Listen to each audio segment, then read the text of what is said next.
Então, boa noite aí a todas. Acho que não temos meninos aqui, né? Não vi ainda menino aqui, não.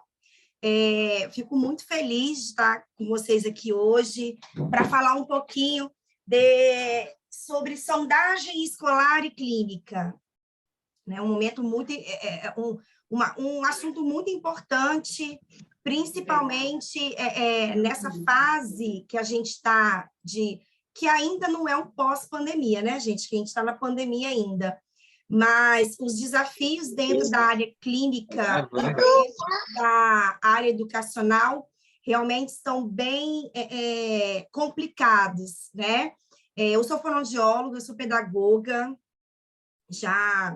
eu sou da época do magistério, fiz magistério, sempre fui professora, vim lá do magistério, comecei a dar aula com 14 anos, e foram mais de 20 anos dentro da sala de aula, tendo esse contato com a área escolar, e aí, em 2007, eu resolvi...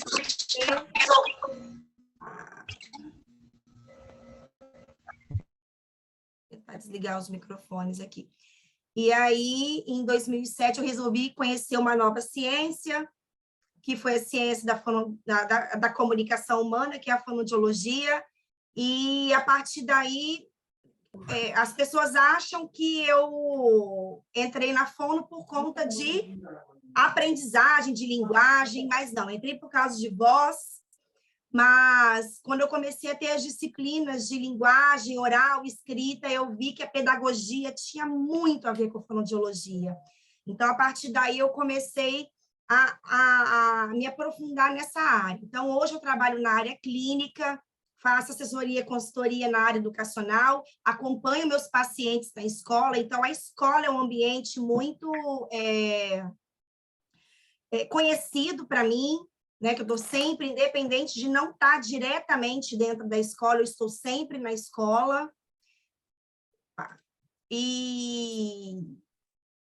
Peraí. E é isso. Tá, gente? Então, hoje eu trabalho só com linguagem e aprendizagem, tá?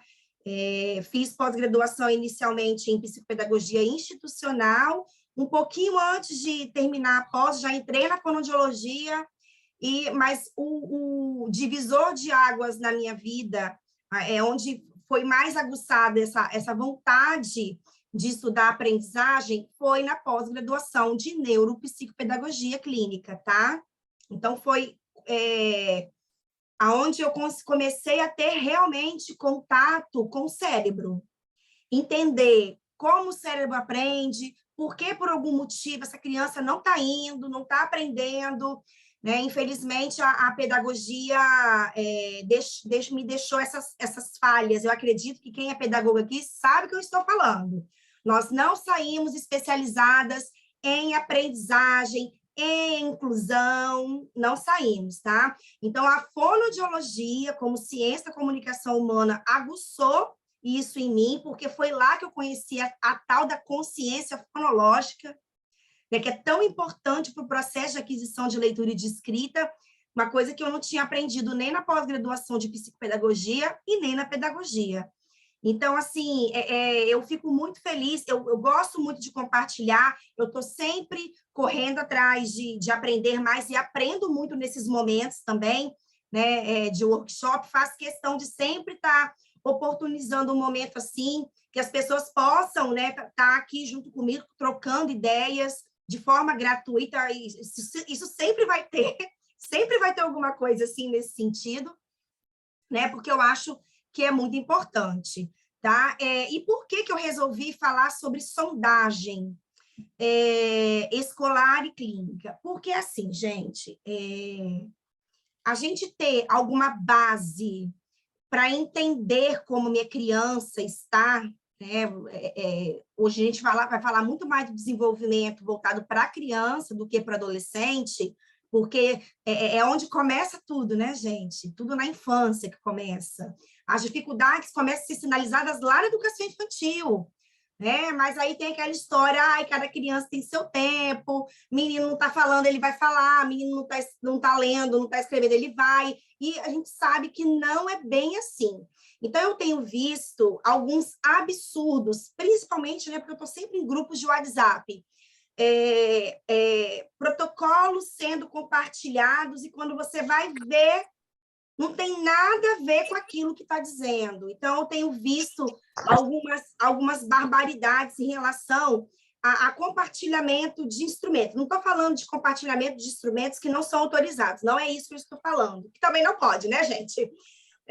Mas eu estou falando de instrumentos que não são validados, né, cientificamente, e isso não é um problema, porque esse que eu vou falar para vocês hoje também ele não é validado cientificamente, ele é validado pela minha experiência. Já tem muito tempo que eu uso, e aí eu fui aperfeiçoando ele para tentar entender, para tentar começar a fazer um monitoramento da minha criança, tá? Então, hoje eu trabalho com avaliação, então eu trabalho com protocolos baseados em evidência científica. Mas eu sei que eu tenho aquele colega que às vezes está na área clínica ou dentro da escola e quer entender como está o perfil da sua turma, e aí não tem instrumento nenhum, tá? Então, hoje é como se fosse a gente falar de um instrumento que não é validado cientificamente, mas não é baseado em evidência científica, é baseado em experiência, para ter alguma coisa, tá? Não estou dizendo também que, principalmente para quem está na área clínica, que a gente não tenha que estar utilizando os materiais com evidência científica. Hoje, a gente tem um universo de materiais, tanto de avaliação quanto para intervenção, tanto para a área clínica quanto para a área educacional, tá? Porque, assim, nós da fonoaudiologia, da neuropsicopedagogia, da psicopedagogia, a gente tem um a menos que a neuropsicologia. Por quê? Dentro da área médica, a avaliação neuropsicológica ela é muito valorizada. A avaliação fonoaudiológica não é tanto, a psicopedagógica não é tão valorizada, a neuropsicopedagógica não é tão valorizada, justamente por isso, porque as pessoas vão pegando aqueles protocolos, qualquer protocolo na internet, e vai aplicando aquilo ali de uma forma incorreta. Então, esse protocolo que eu vou falar para vocês um pouquinho hoje, ele é um protocolo que vai, pelo menos, direcionar alguma coisa relacionada à questão do desenvolvimento da criança, da fala, do brincar, né, do discurso, da identificação de letras do alfabeto, de cores, de conceitos, de números, que é o que a gente precisa saber, né, ter uma base do que minha criança sabe de acordo com a idade que ela está, tá? Então, é um protocolo que geralmente eu uso muito com os meninos que chegam para mim entre 5 e 6 anos de idade, e eu consigo utilizar ele até a criança lá do 3º ano, ou a criança que está na educação especial, tá? Também interessante para quem... Hoje eu tenho visto no mercado muitos professores de reforço escolar, e isso tem sido um ganho muito grande. Aí, Angélica, ó, show de bola, já vai poder utilizar o protocolo aí com seus meninos para fazer o monitoramento. E isso tem sido um grande ganho para a gente, que é da área clínica. Isso tem sido um grande ganho para o professor que está dentro do ambiente escolar. Então, o professor de reforço, que ele tem esse olhar de que ele precisa continuar estudando, que ele precisa ter alguma coisa para entender se essa criança está avançando ou não, você está no caminho certo, tá? Não dá para se basear só na pedagogia, não dá para se basear só na pós-graduação, a gente tem que ter sempre um complemento. E aí eu digo que há males que vêm para o bem, porque com essa pandemia, a quantidade, gente, a quantidade de cursos, de lives, de materiais que estão sendo produzidos, está, assim, gigante, a gente tem bastante variedade de materiais.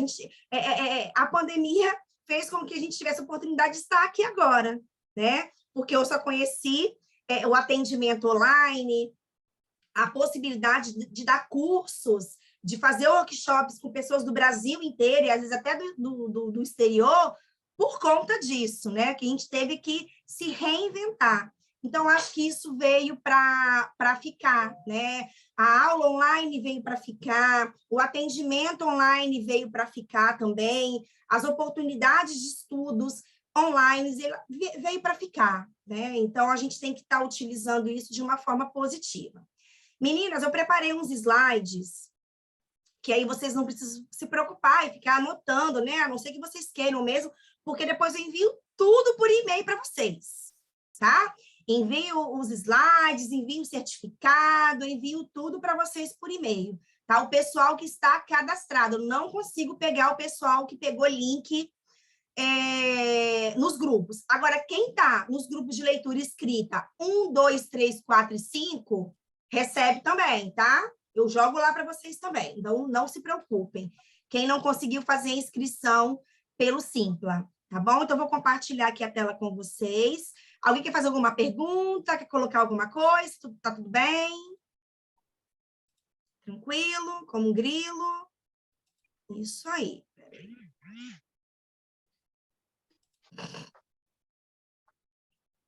Deixa eu só...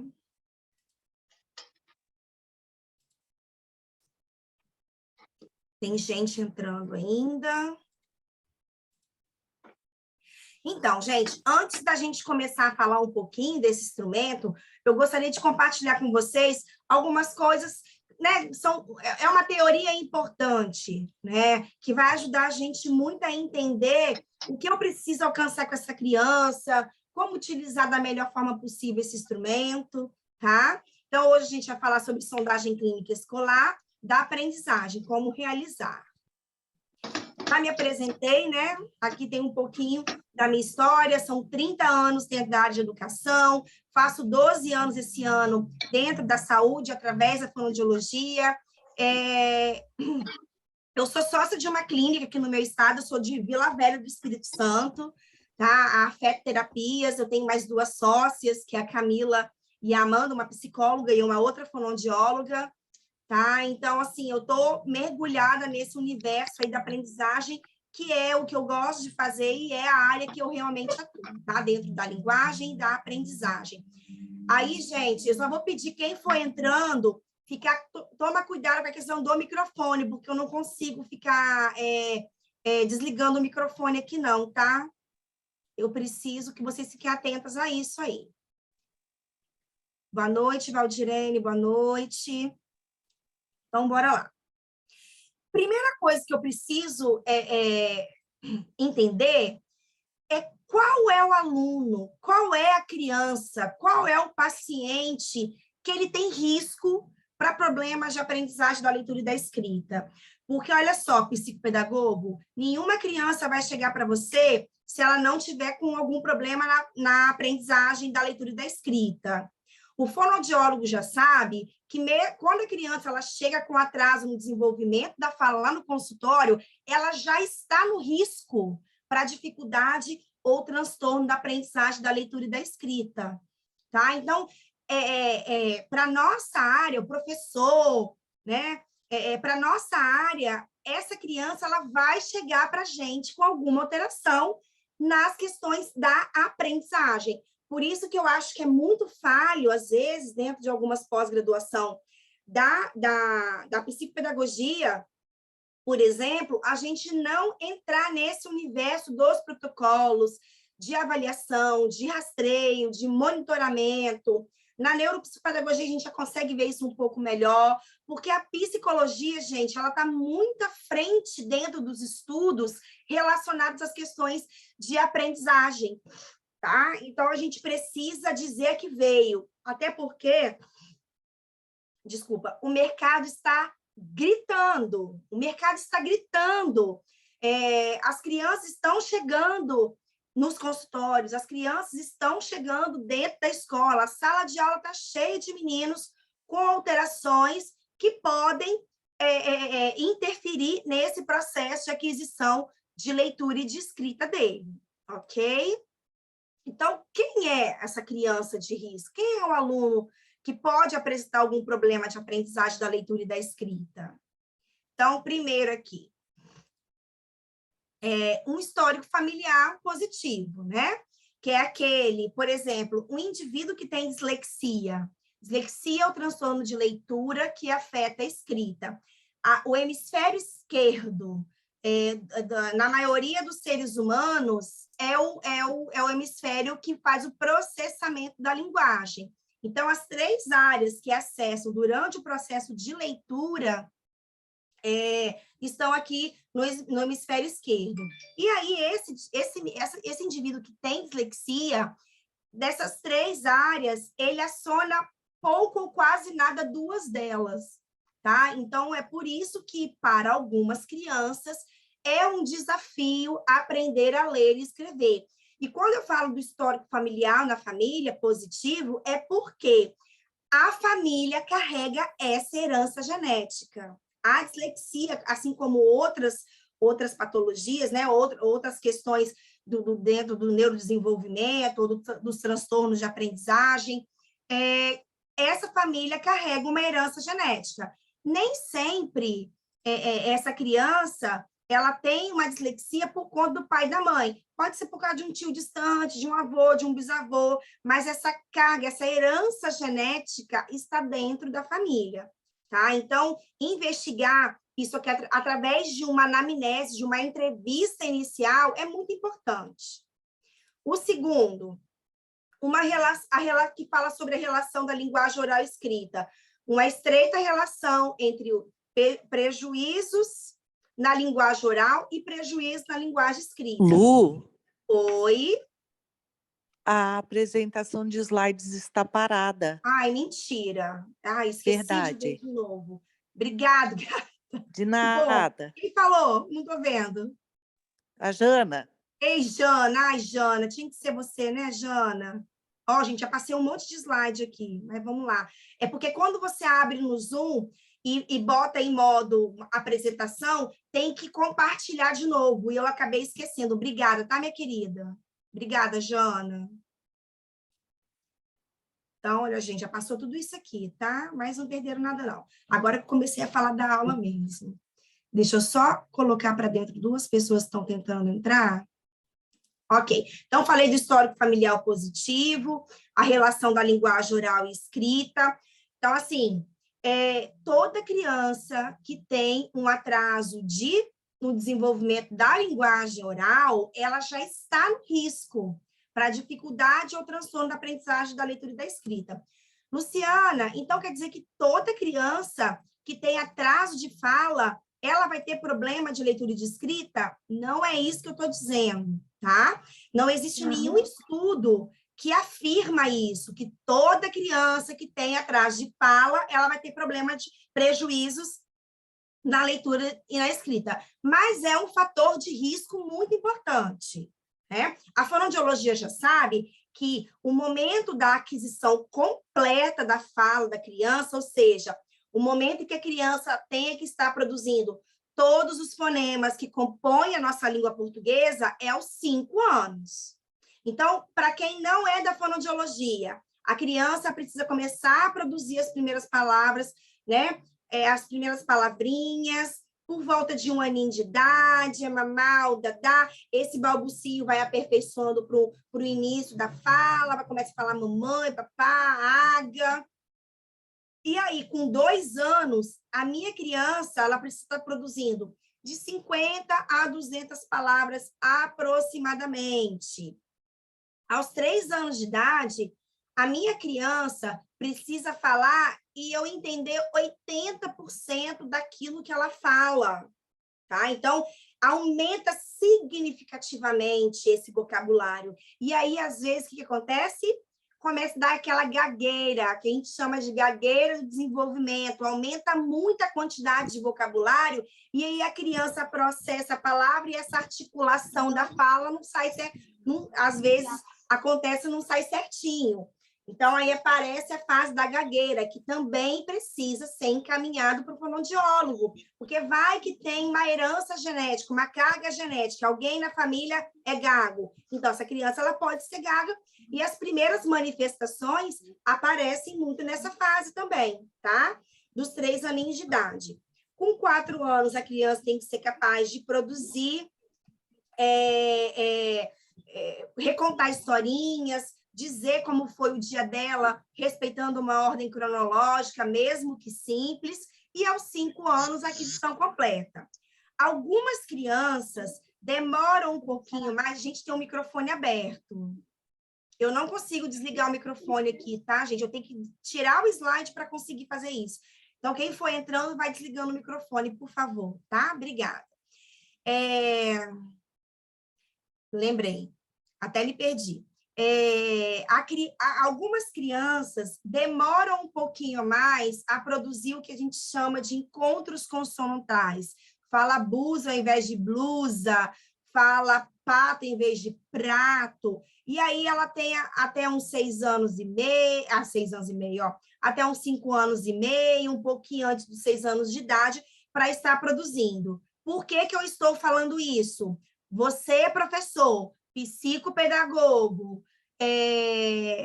professor de música, psicomotricista, neuropsicopedagogo que está aqui, se você está com uma criança, né, acima de 6 anos de idade, com 5 anos de idade, ou com 2 anos de idade, falando pouquíssimo, você precisa encaminhar essa criança para um fonoaudiólogo, tá? Porque esse é o profissional habilitado para investigar as questões de linguagem oral, e linguagem e fala, ok? Não dá para vocês trabalharem uma criança que está trocando letras na escrita, que não está plenamente alfabetizada, que está com trocas na fala sozinha. Porque se a linguagem oral é um fator de risco, isso precisa ser ajustado, tá? Então, se você trabalha na área clínica sozinho, você tem que ter um fonoaudiólogo auxiliar ali, alguém para encaminhar, para estar trabalhando junto com você, tá? Porque isso é muito importante. Então, a linguagem oral, né, a linguagem oral tem uma extremamente ligada à questão da leitura e da escrita. Atraso na linguagem e na fala é um fator de risco. A criança já está no risco. Aí, outra aqui. Vocabulário e linguagem. Aquela criança que apresenta um vocabulário pobre, o uso inadequado da gramática, tem dificuldade com as narrativas, de fazer um reconto de história, pode ser uma questão de linguagem. Então, é uma criança que eu preciso ter um olhar diferenciado. Eu lembro quando eu estava um tempo, eu usava esse protocolo que a gente vai falar hoje na escola pública, porque eu criei ele para a escola pública, né? Eu fiquei muito tempo na escola pública, e aí eu queria alguma coisa, algum instrumento para estar fazendo uma avaliação. E aí, o que acontecia? A gente tem um teste, que até tem no protocolo, que é o de nomeação, você mostra algumas figuras e a criança precisa nomear. Então, lembro que eu encontrava muitas crianças que não sabiam identificar o que era um fogão, não sabia diferenciar um garfo de uma faca, de uma colher. Então, isso é uma questão de vocabulário, né? Aquela criança que não consegue nem dizer qual é o nome da figura, porque ela não entendeu o seu comando, você chama, ela não te atende. Isso é uma questão de linguagem que precisa ser investigada, tá? E também é um fator de risco. Peraí. Aqui, tem algumas coisas aqui no chat. Tem um aluno com 5 anos que entende tudo e não articula os fonemas. Pode ser uma apraxia? Sim. Pode ser uma apraxia, pode ser um TDL, que é o transtorno de desenvolvimento da linguagem, né? Você tem que ver qual é o nível de compreensão dessa criança, se ela entende realmente, como é que está o nível de aprendizagem dela quando você compara com as outras crianças. Então, pode ser uma apraxia, sim. Identificar uma criança apráxica ou uma criança com TDL não é algo simples, tá? Tem que ser um fonoaudiólogo realmente que ele entenda muito de linguagem, que ele seja especializado nisso, porque eu falo que a fonoaudiologia é muito parecida com a medicina, é cada um no seu quadrado, né? Um médico, ele não vai fazer um parto, um cardiologista não vai fazer um parto, a não ser que seja uma emergência, né? Ele estudou, mas não é a especialidade, ele não é obstetra, mas ele vai mexer na emergência. Na fonoaudiologia é a mesma coisa. Não adianta dar para mim alguém com para fazer audiometria. Eu não sei fazer audiometria mais. Eu nem não sei. Não adianta mandar para mim uma pessoa para reabilitar porque ela teve um câncer de laringe e ela precisa reabilitar a voz. Eu não sei fazer isso. O máximo orienta o professor em relação à voz. Então, a gente tem que ter muito cuidado para quem encaminhar também. Tem que ser um profissional que goste de criança, que estude desenvolvimento infantil, né? Que estude um pouco mais aprofundado as questões de linguagem, tá? Porque não é um diagnóstico tão simples assim. Ok? Então, não tem mais nenhuma pergunta. Um outro fator que a gente tem que ficar ligado, né? A questão de processamento fonológico, ou seja, dificuldade de consciência fonológica, uma criança que tem dificuldade de manipular os sons da fala, qual o pedacinho que começa, qual o pedacinho que termina. Se eu tirar um pedacinho, boneca, se eu tirar o K, fica o quê? Se eu acrescentar o K, fica o quê? E a criança tem muita dificuldade com rima, com aliteração, tá? Que é uma parte importante do processamento fonológico. Também é um fator de risco, inclusive para a dislexia, tá? As questões atencionais, né? Não tenham dúvida, a gente não tem dúvidas disso, de que criança com questões atencionais, ela também é um fator de risco para a aprendizagem. A gente está cheio de TDAH, transtorno da hiperatividade, déficit de atenção.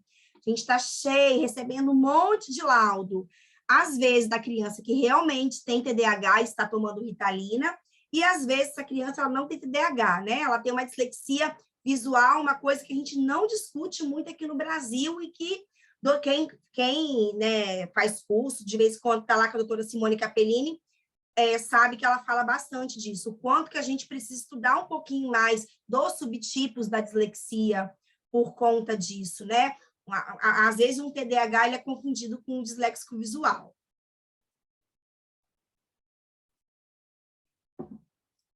E inadequada aprendizagem do sistema alfabético de escrita. Gente, esse é um dos mais importantes, porque o Brasil tem uma estrutura linguística de base alfabética, né? Assim como a maioria dos países do mundo. China, Japão, Coreia, é um outro sistema, porque é visual. As crianças, para aprender a ler e escrever, eles decoram símbolos, né? Elas decoram símbolos para aprender a ler e escrever. Não sei quantos mil símbolos. Aqui não. Aqui são 26 letras, 31 fonemas, a gente ensina para a criança, junta isso, ela aprende a ler e escrever. Então, a gente teve uma época, quem é da pedagogia sabe, acho que foi em 96 ou 97, que veio, né, o método global, que veio o construtivismo, que é uma estrutura totalmente diferente, né, do todo para as partes. Não que não seja importante, não que não tenha as suas contribuições, mas aqui, para a nossa criança, no português brasileiro, a criança brasileira aprender a ler e escrever, eu preciso relacionar letra e som, e isso não tem nada a ver com método fônico. É a estrutura da nossa língua, tá? Então, aquela criança, às vezes eu tenho a pessoa que pergunta, nossa, Luciana, tem algumas crianças que demoram a aprender a ler e escrever, né? Por quê? Quando você está ensinando pelo global para ela, você está acessando outra área cerebral. Então, até que ela chega no hemisfério esquerdo, né, demora. Então, às vezes, é por isso que ela demora. Você deve alfabetizar com textos, com parlendas, com receitas, dentro de um contexto de um texto, tá? Só que eu preciso esmiuçar para essa criança que dentro desse texto tem frases, dentro dessas frases tem palavras, dentro dessa palavra tem sílaba, e dentro dessa sílaba tem o fonema, o som, que é a menor unidade sonora do português brasileiro, que enquanto eu não faço isso com a minha criança, ela pode ter dificuldade de aprender a ler e escrever. E isso não quer dizer que ela tenha dislexia, que ela tenha um transtorno, tá?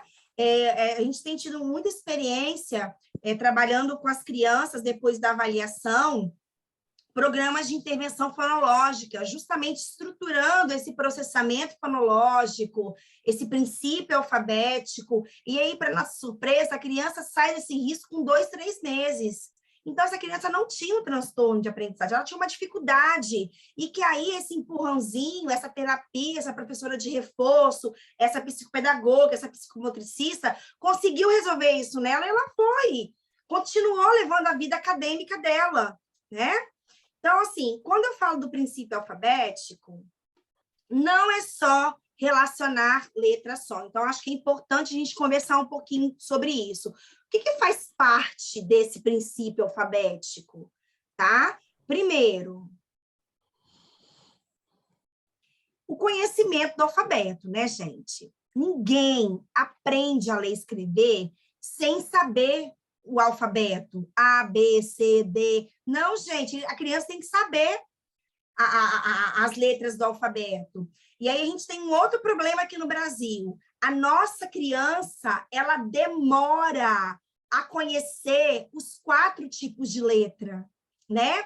De imprensa maiúscula e minúscula, cursiva maiúscula e minúscula. Ela demora. Por quê? Lá na educação infantil, a gente aprende na pedagogia que é só bastão. E aí, visualmente, essa criança ela não identifica aquela letrinha com traçado diferente da bastão.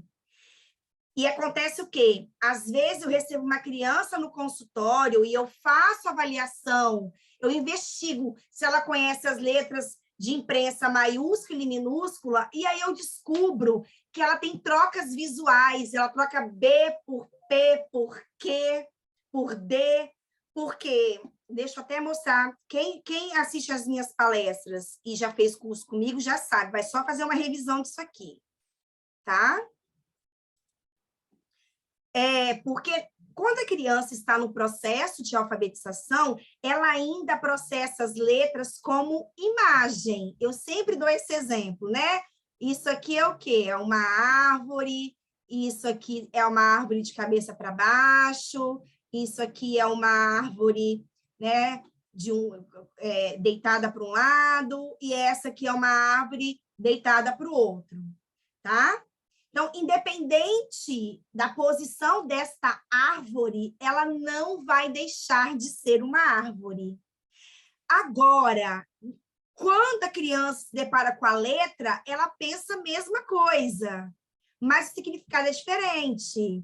Isso aqui é a letra B, essa aqui é a letra D, essa aqui é a letra Q e essa aqui é a letra P.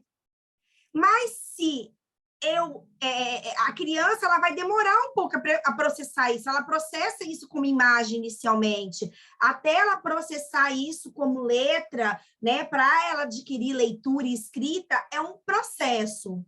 Então, aquele neurocientista que eu amo, sempre falo dele também nas minhas palestras, nos meus cursos, que é o Stanislav Dehaene, daquele livro, Neurônios da Leitura. O que ele diz, minha gente? A minha criança... Oi, vocês estão me vendo, gente? Então, me vi aqui agora. A minha criança, ela precisa começar a ter contato com os 4 tipos de letra a partir dos 4 anos de idade.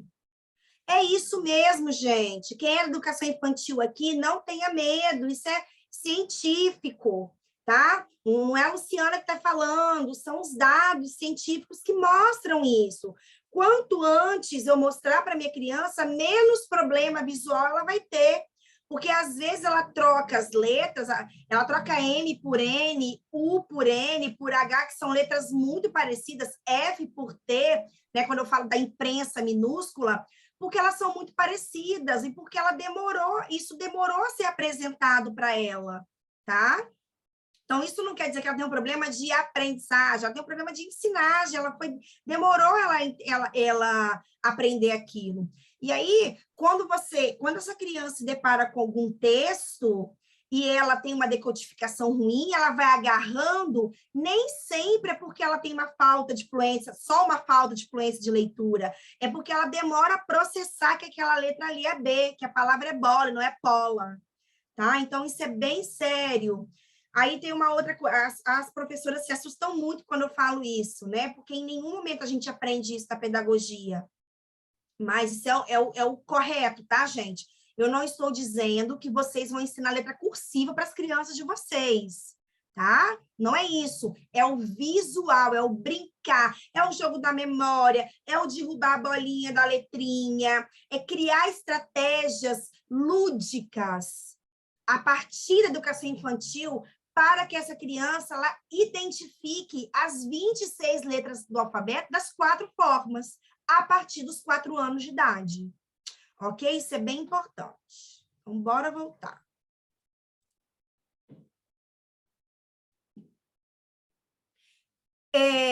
Porque quando eu falo de princípio alfabético, gente, isso aqui... Deixa eu pegar o luzinho aqui. O conhecimento do alfabeto é apenas uma parte do processo do princípio alfabético, porque além do conhecimento do alfabeto, a minha criança ela tem que fazer a correspondência grafema, fonema. Eu tenho que ensinar o som para minha criança, sim, tá? Isso não tem nada a ver com método fônico, tem a ver com uma estrutura linguística de base alfabética. Isso acontece lá no inglês, no italiano, no finlandês, ok? Que são estruturas linguísticas de base alfabética. As crianças aprendem a ler conhecendo o nome da letra e o som que ela faz, ok? Uma outra fase do princípio alfabético é o ponto articulatório, né? Hoje tem várias metodologias, né, que trazem o gesto, e aí já não é mais fônico, é multissensorial, que traz o ponto articulatório, porque, por exemplo, quando eu faço o som da letra V e boto a mão na minha laringe, convido vocês a fazerem isso, todas vocês, tá? E vou fazer o som do V. E bota a mão na laringe para você sentir a vibração da laringe.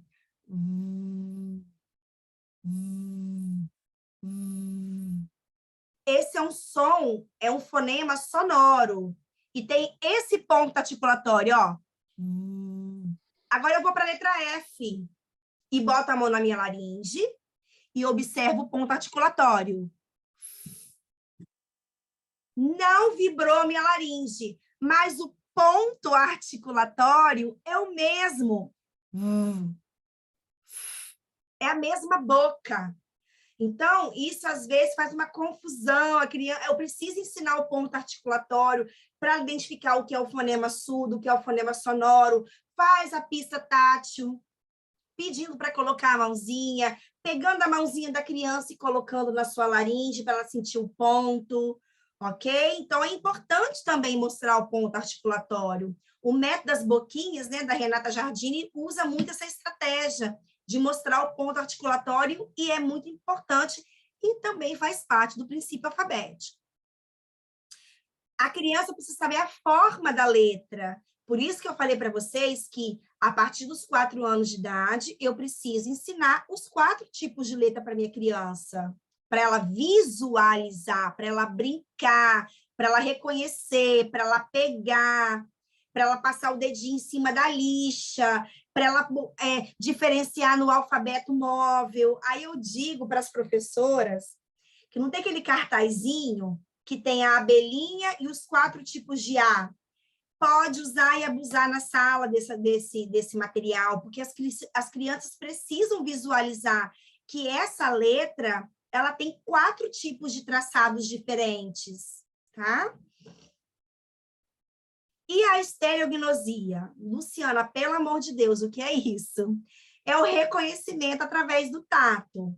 Eu gosto muito, eu utilizo aquelas letrinhas de madeira, que é muito do método montessoriano, que eu adoro. Eu trabalhei numa escola montessoriana, eu fui professora montessoriana, então é muito bacana trazer o multissensorial, principalmente para aquela criança que tem alguma limitação, porque é uma outra estratégia sensorial que você vai colocar para ela e que vai melhorar o processo de aprendizagem dela. Então, eu pego essas letrinhas de madeira e coloco dentro de um saquinho. E a criança coloca a mão dentro desse saquinho e tem que, pelo tato, sem o apoio visual, identificar que letra é essa.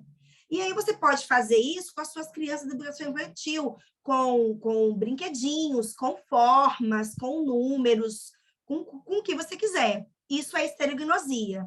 E eu posso trabalhar isso dentro do princípio alfabético. Faz parte do princípio do alfabético quando eu faço isso com as letras. E tudo isso, todas essas partes do princípio alfabético são importantes para quê? Para a criança começar o processo de decodificação, que é a primeira etapa da leitura. Boneca, tia, não é assim que a criança começa a aprender a ler e escrever? Então, se eu trabalho muito bem isso, se eu uso uma estratégia de sondagem para investigar alguns itens do princípio alfabético, eu vou conseguir fazer com que essa criança decodifique melhor. Eu preciso de uma decodificação bem trabalhada para que a criança atinja a fluência de leitura, e a partir do momento que ela atinge a fluência de leitura, ela tem compreensão daquilo que ela lê. Então, olha como isso é importante. Tudo bem, gente? Alguém quer perguntar alguma coisa? Não? Posso seguir? Beleza. Então, bora lá. Ai, meu pai. Espera aí. Deixa eu só confirmar uma coisinha aqui, gente.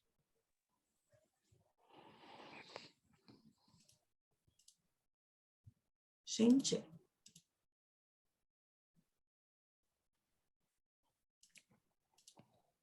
Só dar uma conferida aqui, tá? Eu fiquei com a sensação de que não estava gravando, mas tá assim. Então, tudo certo? Aqui no chat não tem nada. Deixa eu dar uma olhadinha. Isso aí, Patrícia. Patrícia é professora de reforço. Fazer isso com as crianças. Isso tem que fazer mesmo, tá certíssima. Então, bora lá.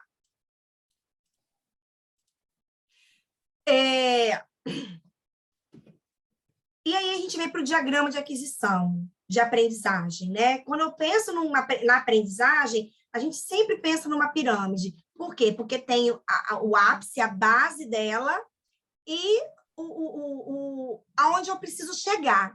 Então, assim, por que às vezes é importante a gente ter algum tipo de instrumento para identificar onde é que minha criança está? Justamente porque eu preciso que ela chegue a algum lugar. E aqui, no caso, é o aprendizado dos conteúdos. Então, a criança começa pela linguagem receptiva, né? Mesmo quando a criança não fala, ela já entende. Pega a bola ali para a mamãe, pega a bola ali para a tia. Ela não está falando ainda, mas ela já entende, ela vai lá e pega a bola para você, tá? E a partir do momento que ela está bem com a linguagem receptiva, com essa compreensão bem trabalhada, ela vai começar a se expressar através da fala, tá? Então, a compreensão e a expressão é importante para a aquisição de leitura e de escrita, né? É como se fosse um resumão lá, quando eu falei para vocês da importância da linguagem oral para o processo de aquisição de leitura e de escrita, né? Aqui na nossa estrutura linguística, a criança primeiro aprende a ler, né? A decodificar e depois a codificar, que é a escrita, porque nós temos uma escrita que é um pouco mais complexa, né? A gente fala que a nossa escrita ela é mais opaca, a nossa leitura ela é mais transparente, tá? Porque eu tenho muitas irregularidades dentro da escrita, né? Esse som aqui, ó, tem 9 formas de escrever, de sapo, de asa, mas é com Z, tem o SC, enfim. E aí, a partir do momento que a criança ela entende esse processo inicial da alfabetização, ela está pronta para adquirir outros conteúdos.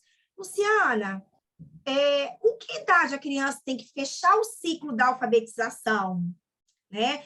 De acordo com a nossa Política Nacional de Alfabetização, a PNA, esse processo começa aos 6 anos de idade, que é no primeiro aninho.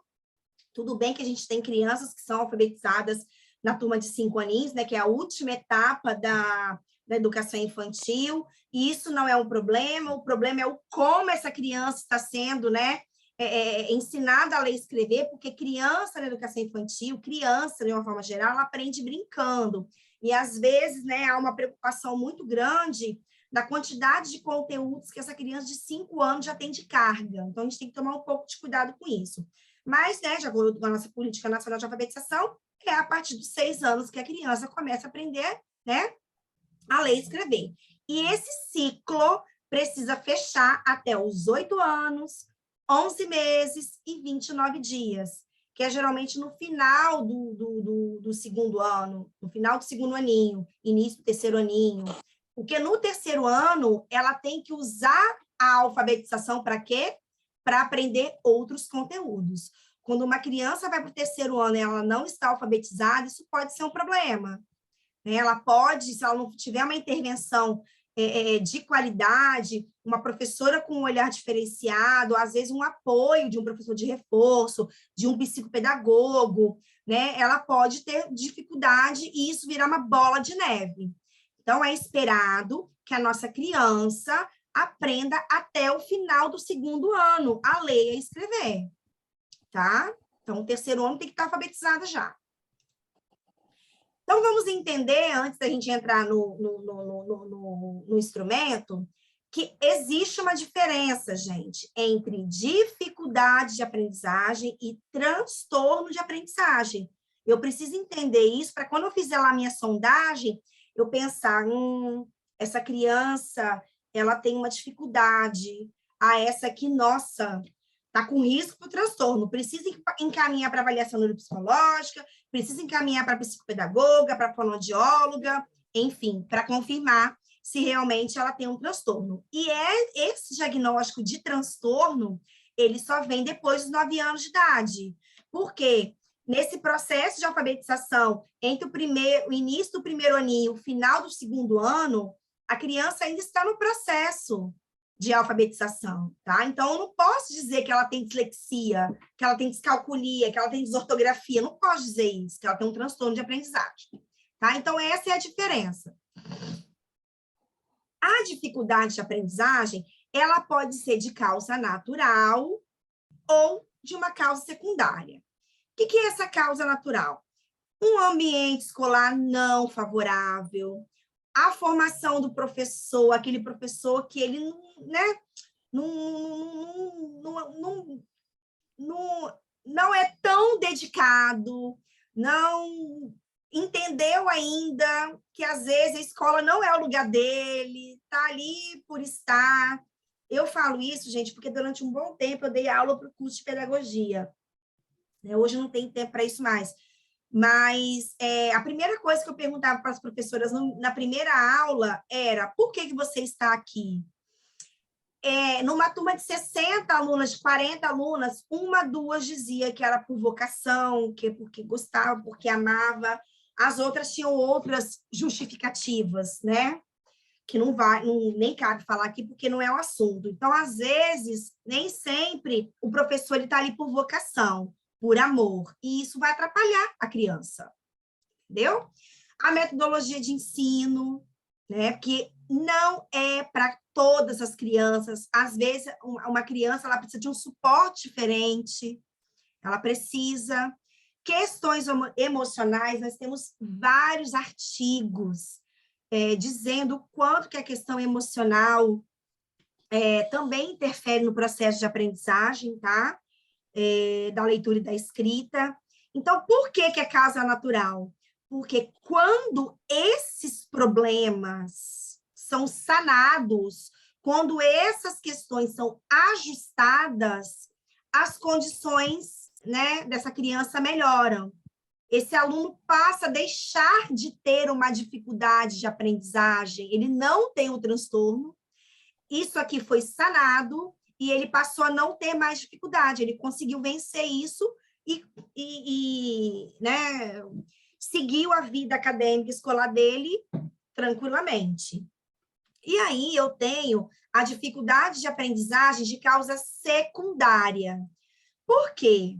Porque um TDAH, ele vai ter limitação de aprendizagem. Um indivíduo que tem transtorno de desenvolvimento da linguagem também. Um indivíduo que tem surdez, ele vai ter dificuldade de aprender.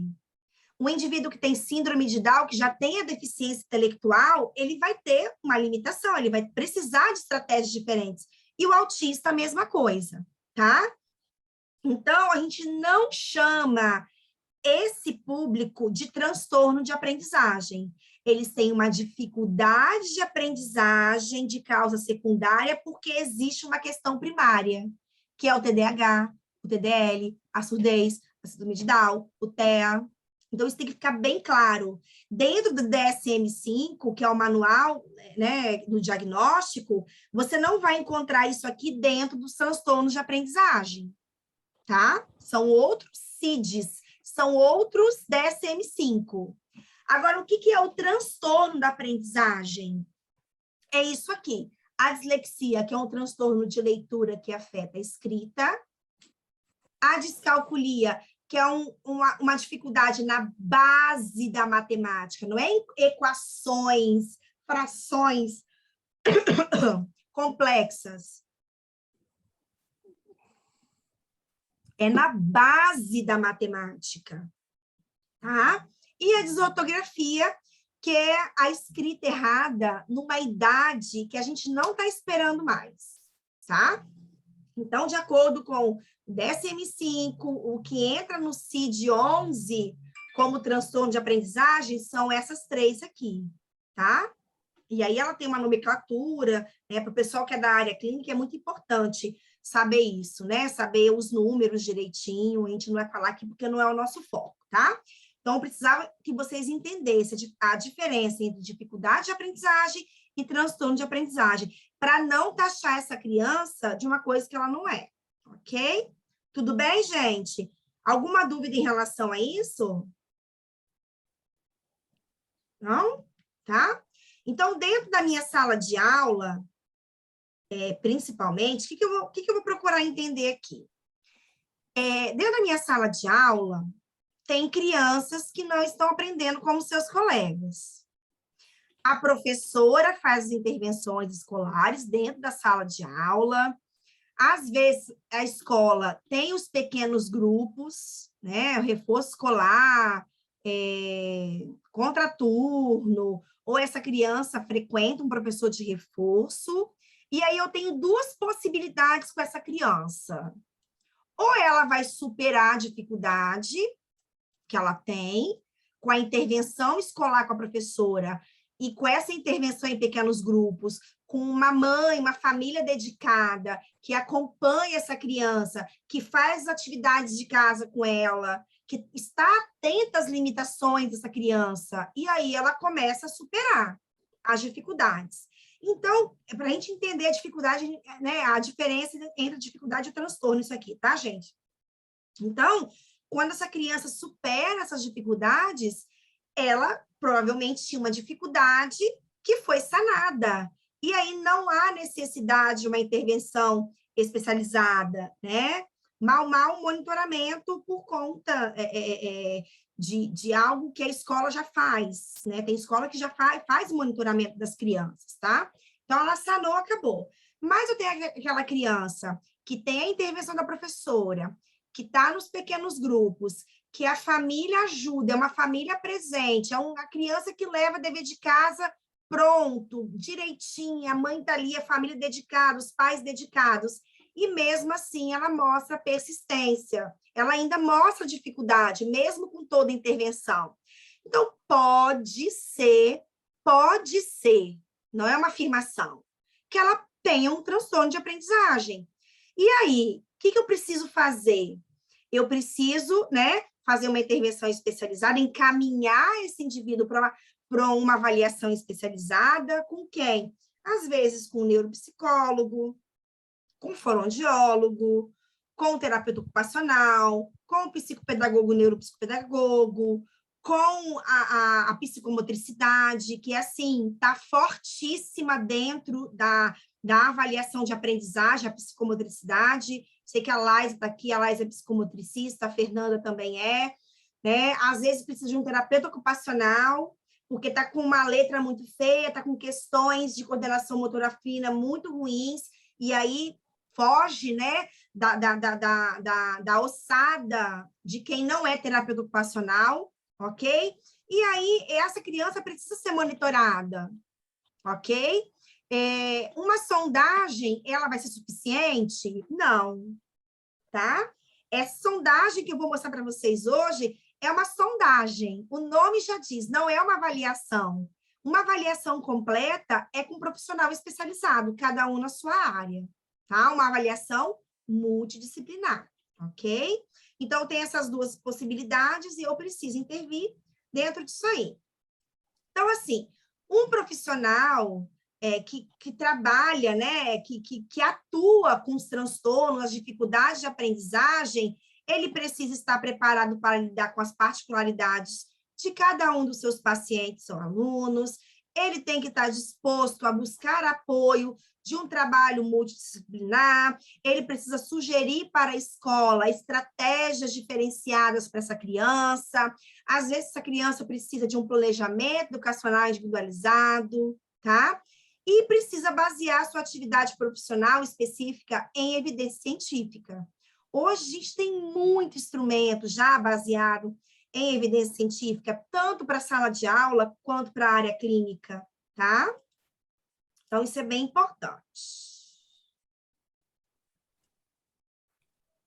Deixa eu ver o que é isso aqui. Então, qual é a importância dessa investigação?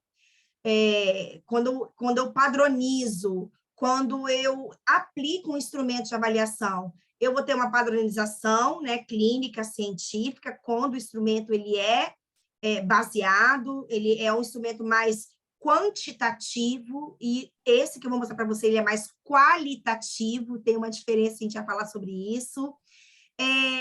Quando eu consigo padronizar essa avaliação, esse rastreio, eu consigo mostrar e criar políticas públicas, se você é da escola pública, em saúde, porque pode virar problema grave, gravíssimo de saúde pública, questões de aprendizagem também, padronização de políticas públicas em educação. Então, olha o quanto que é importante eu estar mostrando, isso principalmente para a rede pública, tá? Porque o acesso a instrumentos de avaliação, ao profissional da avaliação da escola particular é diferente do público. Então, às vezes, para o órgão público ter esse profissional, e com essa lei 14.254, lá da dislexia, gente, né, que vai beneficiar, que já está beneficiando, né, o aluno com dislexia, TDAH e outros transtornos de aprendizagem, tanto a rede particular quanto a rede pública vai ter que fazer as adequações, né? Para onde vai essa criança da escola pública quando o professor reconhecer que ela pode ter uma dificuldade ou um transtorno de aprendizagem? Então, quando eu mostro isso no papel, eu faço o monitoramento de uma sala de aula, faço uma planilha para saber como está a minha criança dentro da escola e mostro isso para os responsáveis, há possibilidade da gente conseguir melhorar. Eu lembro quando eu entrei no programa Saúde na Escola, na rede municipal de Vila Velha, que eu sou funcionária ainda, mas eu estou de licença, eu lembro que para conseguir ter o fonoaudiólogo, por exemplo, dentro da unidade de saúde, a gente precisou mostrar que o professor precisava de um fonoaudiólogo para melhorar sua voz, porque os índices do absenteísmo estavam altíssimos, né, na licença, por conta de questões vocais. Então, às vezes, a gente precisa de um instrumento, pelo menos para mostrar aquela dificuldade, para que as políticas públicas sejam feitas dentro do município, do estado, né? Enfim. Tá? Então, um instrumento quantitativo, ele é mais objetivo, ele dá uma medida, ele tem um parâmetro, ele é validado por amostragem, né? Ele foi testado numa comunidade específica, né? Turmas crianças de 6 a 8 anos de idade, crianças de 6 a 12 anos de idade. Então, ele é feito, ele é quantitativo, ele vai te dar uma amostragem. E tem uma validade científica. Já o instrumento qualitativo, ele também é tão importante quanto quantitativo. Por quê? É uma análise mais subjetiva, é mais o seu olhar com aquela criança, ele não tem dados numéricos, a gente faz muito mais os dados por escrito, A análise do indivíduo é ele para ele mesmo, eu consigo analisar as questões comportamentais e fazendo os meus registros, e não tem uma normativa, tá? A não ser comparar aquele indivíduo com ele mesmo, ou quando você quer investigar e padronizar, né, como está o desempenho de uma turma inteira, lá na sua salinha de aula, lá no seu grupinho de reforço escolar, tá? Então, o instrumento que eu vou mostrar para vocês hoje, ele é qualitativo, tá bom? Então, assim, isso aqui é só uma sugestão, como a gente falou, dessa importância de investigar um pouquinho o histórico dessa criança. Essa é uma sugestão de um protocolo de anamnese, tá, gente? Entrevista estruturada para professores. Pode ser ele é muito indicado para a escola, né, para os professores e para quem está começando a entrar nesse universo da área clínica, do reforço escolar, tá? Então, aqui você vai conseguir coletar informações da sua criança, tá? Você encontra esse protocolo na editora Booktoy, ele é super baratinho, eu acho que vale muito a pena, tá? É só uma sugestão para vocês. Olha como é que ele vem, tá? E dentro dessa avaliação, dentro desse protocolo, dessa sondagem que eu vou mostrar para vocês, a gente consegue dar uma olhadinha, né, nas habilidades de maturidade simbólica com a sua criança, através do brincar, através do brinquedinho, tá? Observar tudo isso aqui na criança, tá? Vou passar mais rapidinho, porque o nosso tempo está esgotando. Oi, alguém quer falar alguma coisa? Não imprime, não. Grava essa bosta. Opa! Olha o microfone aberto. E aí eu deixei aqui para vocês vou mandar os slides, tá? Para a gente não se estender muito, a gente conseguir entrar no protocolo, sobre cada fase do simbolismo, ok, gente? Então, tem aqui, ó, cada esqueminha, o que essa criança tem que estar fazendo. E aí, lá no protocolo, você consegue marcar e quais são as fases que a sua criança está, tá? Depois você dá uma olhadinha direitinho aqui, ó, tá? Tem essa folhinha aqui, estágio de desenvolvimento simbólico. O que eu vou usar para analisar isso aqui? Brinquedos, gente. Brinquedos. Uma variedade de brinquedos. Eu tenho que ter um bonequinho, eu tenho que ter uma madeirinha, pratinho, colherzinha, carrinho, tá? Coisas assim, que a criança possa manipular. Joguinhos de encaixe, de empilhar, tá? Então, são brinquedinhos que você vai conseguir fazer essa análise com a sua criança. Separe, uma caixa de brinquedos que tenha esses itens, né? Tanto itens de cozinha, cuidados com o bebê, carrinhos, jogos estruturados de acordo com a idade da sua criança, tá, gente? Eu tenho lá até uma caixa de coisas não estruturadas, com palito, com tampinha de garrafa, né, para ver o nível de criatividade da criança. Então, você pode deixar separado uma caixinha com tudo isso para você fazer essa análise aqui, tá? Isso aqui é mais para as crianças pequenas, ok, gente? Para os pequenininhos, quem trabalha com as crianças menorzinhas, né? Lá da educação infantil. Então, você consegue, através desse instrumento de rastreio, entender, tá? E aqui eu até deixei aqui a colinha para vocês, né? O que é o esquema pré-simbólico? O que é o esquema autossimbólico? Já deixei a colinha aqui para vocês, tá? E aí eu preciso avaliar também o discurso dessa criança, tá? Como é que ela conta a história, como é que ela se comporta em relação à conversa, à pragmática, à troca de turno, minha vez, sua vez, a perguntas e respostas, porque dependendo do que eu encontrar dentro dessa estrutura do discurso da sua criança, para você que não é fonoaudiólogo, você tem que encaminhar essa criança para o fonoaudiólogo, que é o profissional habilitado para ver questões de linguagem. Ok, gente? O que eu posso usar para fazer análise do discurso da minha criança? Qualquer sequência lógica temporal. Qualquer, tá? Lá no PowerPoint, do material que eu vou mostrar para vocês, eu tenho alguns modelos. Dentro do consultório, eu gosto muito de usar esse aqui da Profon. Até deixei um link aqui para vocês, que é o baralho de sequência.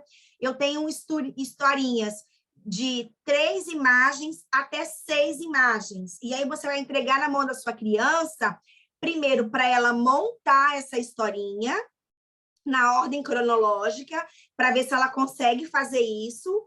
Caso ela não consiga, Luciana, o que eu faço? Monta você para ela. Porque você não quer avaliar o discurso dela, você não quer saber como está o discurso dessa criança. Então, com as figuras, você vai ver se ela tem essa percepção da ordem cronológica dos fatos e como é que ela vai contar essa história, ok? Luciana, eu tenho que usar isso da Profon, tem que comprar isso? Não, gente. Joga lá no nosso amigo Google, tá bom? Joga lá no nosso amigo Google. Gente, o microfone é aberto. De alguém aí. Flávia, é o seu. Flávia Silva. Obrigada, Flávia. Então, quando você joga sequência lógica no Google, aparece tudo isso aqui, ó. Tudo isso aqui do Google. Aí tem essas caixinhas que você compra de madeira ou procura no Google mesmo, tá? Então, qual é a ordem disso? Primeiro, organizar. Você vai propor que a sua criança organize, tá? Se a sua criança não conseguir organizar, você vai organizar e a criança vai contar a história sem modelo. Você não vai dar um modelo. Você não quer analisar o nível do discurso dessa criança? Isso quando a criança fala, tá, gente? Quando a criança fala. Se a criança não fala, você não vai avaliar o discurso dela, que ela não fala, ok? Então, isso aqui é para as crianças que falam. Então, dentro do discurso, eu também tenho como avaliar se o discurso dessa criança é numerativo, ou seja, ela só nomeia o que está ali. Né? Tem aqui um cachorro, a menina e a água. Tá? Se ela faz um discurso descritivo, ou seja, ela descreve as ações, a menina está dando banho na boneca, se ela usa verbos no presente, se as ações são estáticas, dinâmicas, se a criança tem essa criatividade, né? Pelo menos de dizer o início, o meio e o fim, mesmo que não tão com detalhes, tá? Com poucos detalhes, mas ela consegue, pelo menos, descrever em pequenas frases, tá? E o discurso narrativo, que é o que a gente espera que a criança consiga fazer, né? Que é a reconstituição de um acontecimento com as transformações expressas em ordem cronológica e verbos no passado. Se ela coloca detalhes, se é uma história criativa, independente da quantidade de figuras que ela tem ali, tá bom? Então, eu consigo, através da historinha e em sequência, analisar qual é o tipo de discurso que a minha criança está, até para eu melhorar, né? Essa parte do discurso dela. Por que é tão importante avaliar o discurso, né? Avaliar a fala da criança a partir de figuras? Porque aquela criança, e às vezes eles chegam com um discurso muito pobre, com essa elaboração da narrativa muito pobre, lá no ensino fundamental 1, no ensino fundamental 2. E aí, qual é o grande problema da criança que tem dificuldade nessa narrativa? A produção de texto. Se eu tenho um menino que chega lá para eu avaliar, eu tô avaliando essa criança, a parte de linguagem oral, o fonoaudiólogo faz isso, tá, gente? Obrigatoriamente, a gente tem que fazer isso, que é a parte da linguagem. E você percebe que é uma estrutura não pobre, às vezes sem coerência, porque tem aquela criança que fala demais e ela envolve elementos que não tem nada a ver com a história, porque ela fala muito, né? Então, tem que analisar bem isso, porque se eu tenho um indivíduo que tem uma dificuldade no discurso, que não produz uma narrativa boa, provavelmente não vai ser um bom produtor de texto. Tá? Por isso que essa parte da educação infantil, da linguagem, dos contos de historinhas, de cantar as musiquinhas, de fazer o reconto, de pegar figuras e cada um vai contar um pedaço da história de acordo com a figura, tudo isso estimula a elaboração do discurso, estimula a produção de uma narrativa. Tá? Isso é muito importante. Então, você consegue, nessa sondagem, fazer isso. E aí, você vai analisar o que no discurso? A ordem temporal. tem início, meio e fim? Essa criança, ela fala ou não, né? Ela fala só o início e o fim não, o meio fica meio desestruturado, você vai ter um momento lá que você vai anotar. Tem coerência? Tem coesão esse discurso? Essa criança usa um vocabulário variado? Tem uma variação de vocabulário? Ela se atenta, né, ao tema que foi, porque às vezes eles falam de uma coisa que não tem nada a ver. Ou eles começam no tema e aí no meio da história vai para um lugar que não tem nada a ver. Inseriu conhecimento de mundo, precisou de auxílio de perguntas norteadoras da professora, da terapeuta, né? Então, são coisas que você pode analisar a partir da elaboração do discurso, que eu adoro. E aí, né, eu criei esses protocolozinhos, tá? Que você vai marcar aqui, ó. Depois eu vou mostrar para vocês direitinho, tá? A sequência, se ela usou 2 imagens, 3 imagens, 4 imagens, 5 ou 6 imagens, como é que eu faço aqui? Eu vou dando as imagens para a criança. E eu só vou aumentando a quantidade de figuras se eu vejo que ela está estruturando direitinho. Porque, às vezes, ela tem facilidade de estruturar uma historinha com 2 imagens, mas com 3 ela já não consegue. Com 4 ela já não consegue, tá? Por isso que tem essa opção aqui, de você marcar com quantos ela fez, tá? Aqui o espaço para você escrever e aqui o espaço para você marcar o X e qual o tipo de discurso que a sua criança tá? E aqui aquela parte da ordenação. Eu vou mostrar ali para vocês. E aí também tem o roteiro da sondagem, que eu vou investigar o quê? A parte da linguagem oral. Ah, Luciana, eu não sou fonoaudióloga, eu posso aplicar isso aqui? Pode. Pode. Por quê? Se você identificar trocas na fala, você não vai saber se está dentro do padrão ou se não está dentro do padrão. Mas você vai saber que você precisa encaminhar para o fonoaudiólogo. Ah, minha criança tem 6 anos, 7 anos, 8 anos. Troca, faz omissão, substituição. Vou ter que encaminhar para o fono, tá? Então, isso aqui é aberto para todo mundo usar, tá? E aí eu tenho outras páginas que eu vou mostrar aqui na prática para vocês. Deixa eu fechar aqui para abrir para vocês. Alguma dúvida por enquanto, gente? Vocês são muito quietinhas, gente. Será que eu estou falando direitinho? Será que vocês estão entendendo nada? Fala para mim. Deixa eu ver aqui, sondagem. Ai, já era para ter deixado aberto aqui, eu não deixei. Aqui.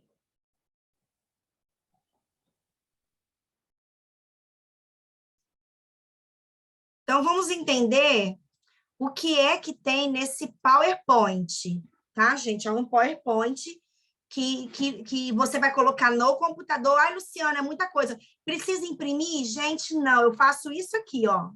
Exatamente isso que eu estou fazendo com vocês. Peraí. Ó, eu coloco no computador, em tela cheia, e faço, tá? Luciana, eu posso aplicar isso com a minha sala de aula toda? Não, gente, é individual. Não tem como você saber da particularidade de cada criança com esse material, não, tá? É mais uma sondagem mesmo que você vai fazendo ao longo dos primeiros meses, ou enfim, no momento que você achar que é importante, ou a pedagoga vai dar esse suporte, né? Ou vai fazer isso no contraturno, para o pessoal da escola, tá, gente? Não dá para fazer essa sondagem com a turma toda, ela não é coletiva, ela é individual. E aí, primeiro eu tenho aqui as figuras da nomeação, teste de nomeação, tá? Então, a criança vai só nomear essas figuras. Luciana, eu escrevo do jeito que a criança fala, isso aí. Porque nós, a fonoaudiologia, fazemos a transcrição fonética. Mas quem não é fonoaudiólogo não vai saber fazer isso. Então, você vai escrever do jeito que a criança fala. Pesse. Você vai escrever pesse. Eoso. Oso. Do jeito que a criança falar, você vai escrever. E aí você vai ver, nossa, tá trocando muito, não tá trocando, tá com 4 anos, ai, será que é normal essa troca? Então, tem dúvida, manda para o fonoaudiólogo, tá? Por isso que tem esse aqui para vocês conseguirem entender como é que está esse inventário fonético dessa criança. E aí, depois, eu tenho uma sequência para fala espontânea e para análise do discurso também. Você pode usar essas figuras aqui para a criança montar a historinha. Eu tenho com 3 e 4 imagens. 3 e 4 imagens e também alguns contos clássicos que já são conhecidos pelas crianças. Ai, que bom! Quem fala? Amei essas figuras para avaliar a fonologia. São as figuras do ABFW, tá, gente? Inclusive, eu até dou os créditos ali para quem é fono, já vai saber que são as figuras do ABFW, só para dar esse suporte aí para quem não é da fonoaudiologia. Então, aqui tem as sugestões das figurinhas. Aqui já está montadinha, né? Para a criança contar a história. Com 4 figuras. E alguns contos infantis. A maioria das crianças conhece Chapeuzinho Vermelho, então você vai colocar isso aí, porque nem sempre, gente, a sua criança ela vai conseguir fazer isso aqui, tá? Então, às vezes, quando você quer pegar a fala espontânea dela ou analisar o nível de discurso, da narrativa dela, é mais fácil para ela contar a historinha da Chapeuzinho Vermelho ou dos 3 porquinhos. Tá bom, gente? Então, aqui, para você analisar essa fala espontânea dela, analisar esse discurso dela. Aí vem a parte de sondagem do alfabeto, tá? Muito importante, gente. Então, de acordo com a idade da sua criança, você vai apresentar o alfabeto só em prensa. Ou você já vai apresentar o alfabeto em letra de imprensa maiúscula e minúscula, tá? Então, aqui eu separei em imprensa maiúscula, que é esse aqui, tá? Coloquei uma letra por página para não ter distratores, né? Distração para criança. Elas não, embora comece com a letra A, elas não estão na ordem do alfabeto. Isso é muito importante, tá? Porque a criança ela falar A, B, C, D até o Z não quer dizer que ela identifique a grafia daquela letra, o traçado daquela letra, tá? Então, tem que estar fora da ordem. Espera aí que alguém no chat aqui. Ai, Stefana, sua linda, obrigada. Ai, que bom. Você já tem esse protocolo, tá? Tá fazendo uma revisão, porque Stefana fez meu curso de avaliação, maravilhosa. Deixa eu ver. Ah, você tem o ABFW, né? Ai, que bom que você está gostando também. Ai, gente, o povo está elogiando. Ai, que coisa boa, adoro. Obrigada, meninas, obrigada mesmo. Então, aqui está fora da ordem, tá, gente? Ó, fora da ordem. Terminou aqui as de imprensa maiúscula. Eu vou mostrar as de imprensa minúscula. Aí tem gente que pergunta assim, como vocês não estão perguntando nada, eu estou fazendo as perguntas que os outros fazem para mim, tá, gente? Com que idade você começa a fazer essa sondagem? Quando a criança chega com 3 aninhos para mim, ela já fala, a queixa dela é uma gagueira, a queixa dela a mãe está com dúvida se as trocas estão normais ou não. Aí eu apresento, tá? Mas a partir dos 4 anos já pode apresentar. Elas não vão saber de imprensa minúscula, porque isso não é ensinado. Então, para as crianças da educação infantil, você vai fazer a sondagem só com as letras maiúsculas, tá, gente? Ok? Entrou no Fundamental 1, já pode fazer a sondagem das letras minúsculas. Por quê, gente? O livro didático, a maioria dos livrinhos de história, não vem com letra de imprensa maiúscula. A maioria vem com letra de imprensa misturada, maiúscula com minúscula, tá? Então, por isso que eu acho que é importante você avaliar. E, às vezes, você avalia os meninos grandes, de 4º, 5º ano, e eles trocam letras. Chama de P, P de B, Q de P, enfim, tá? Então, é importante analisar se ele reconhece letra maiúscula e minúscula. Aí tem aqui, começa com A também, mas está fora da ordem. Eu sigo a mesma ordem lá de cima, da de imprensa maiúscula, e você vai passando o slide para a criança, ela vai falando, e você vai estar com um protocolo impresso de registro, que eu vou mostrar para vocês depois, fazendo isso com a criança. quer dizer, desculpa, anotando, tá? As letras que a criança identifica, aquilo que ela não identifica. Ok?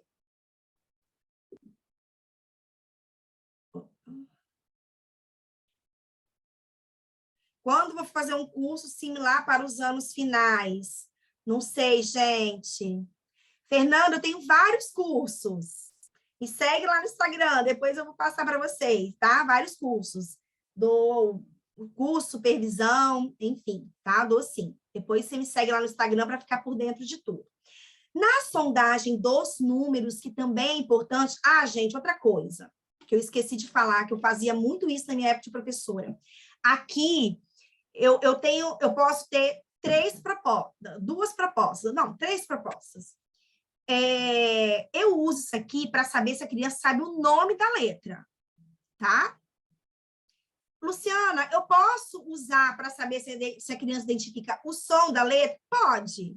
Mas o meu foco aqui é saber se ela sabe o traçado da letra, o nome dessa letra, tá bom? Ah, Luciana, eu posso usar para saber se ela sabe a letra e o som? Pode. Não tem problema, tá, gente? Aí, na sondagem dos números, eu separo entre 0 e 9 e 10 a 20, tá? Então, para as crianças de educação infantil, nem sempre elas conhecem, né, os números maiores, o que eu acho que um absurdo, né? Porque número é uma sequência. Ela aprendeu que o número é 20, aí vai repetir, 21, 22, 23. Ela aprendeu que é 30, 31, 32, 33. Então, assim, né? Eu acho que o céu é o limite para a criança que está lá na educação infantil, cheia de plasticidade cerebral, tá? Então, a gente tem que ser coerente com aquilo que a gente vai ensinar para a criança, mas também não menosprezar a capacidade delas, tá, gente? Porque às vezes elas sabem. Então, vai de acordo com a sua criança. Você pode testar. Se você começar a ver que ela não identifica 11, 15, 17, ela não vai identificar os outros, tá? Então, se ela não identifica de 0 a 9, que dirá 13, 14, 15? Então, você vai usar o bom senso. Você vai começar de 0 a 9. Se você perceber que ela reconheceu todos, não tem problema você identificar se ela reconhece de 10 a 20, tá? Então, vai de acordo com a particularidade da sua criança. Então, aqui, embora comece com 1, não está na ordem também, tá, gente? Porque não pode estar na ordem. De 10 a 20 também começa com 10, mas eles começam assim, 10, 11, Não, 15, porque eles já estão adaptados à sequência. Isso é intencional, tá? Porque eu quero ver como é que está o nível de atenção dele. Aquela criança que está atenta, ela vai esperar aparecer para depois dizer. Aquela criança que já é mais, né, já às vezes mais desatenta, já acha que é uma sequência, já é mais hiperativa, mais ansiosa, ela vai falar 11 depois. Vocês vão perceber isso. Aí, né, pronto. Eu tenho a sondagem das cores, isso é muito importante, gente. Tá? Às vezes encontra crianças um pouco, já estão grandinhas, que ainda não identificam cores, né? A partir dos 3 anos de idade, a criança já começa a identificar cores, gente. Então, é importante essa sondagem, eu coloco todas as cores, né? Azul escuro, azul claro, aí ela fala assim, azul claro. Tá? Então, eu coloco as duas cores de propósito, vermelho, amarelo, verde escuro. E esse aqui é o quê? Verde claro. Aí tem criança que fala, não, verde, e isso não tem problema. Ela identificou a cor verde.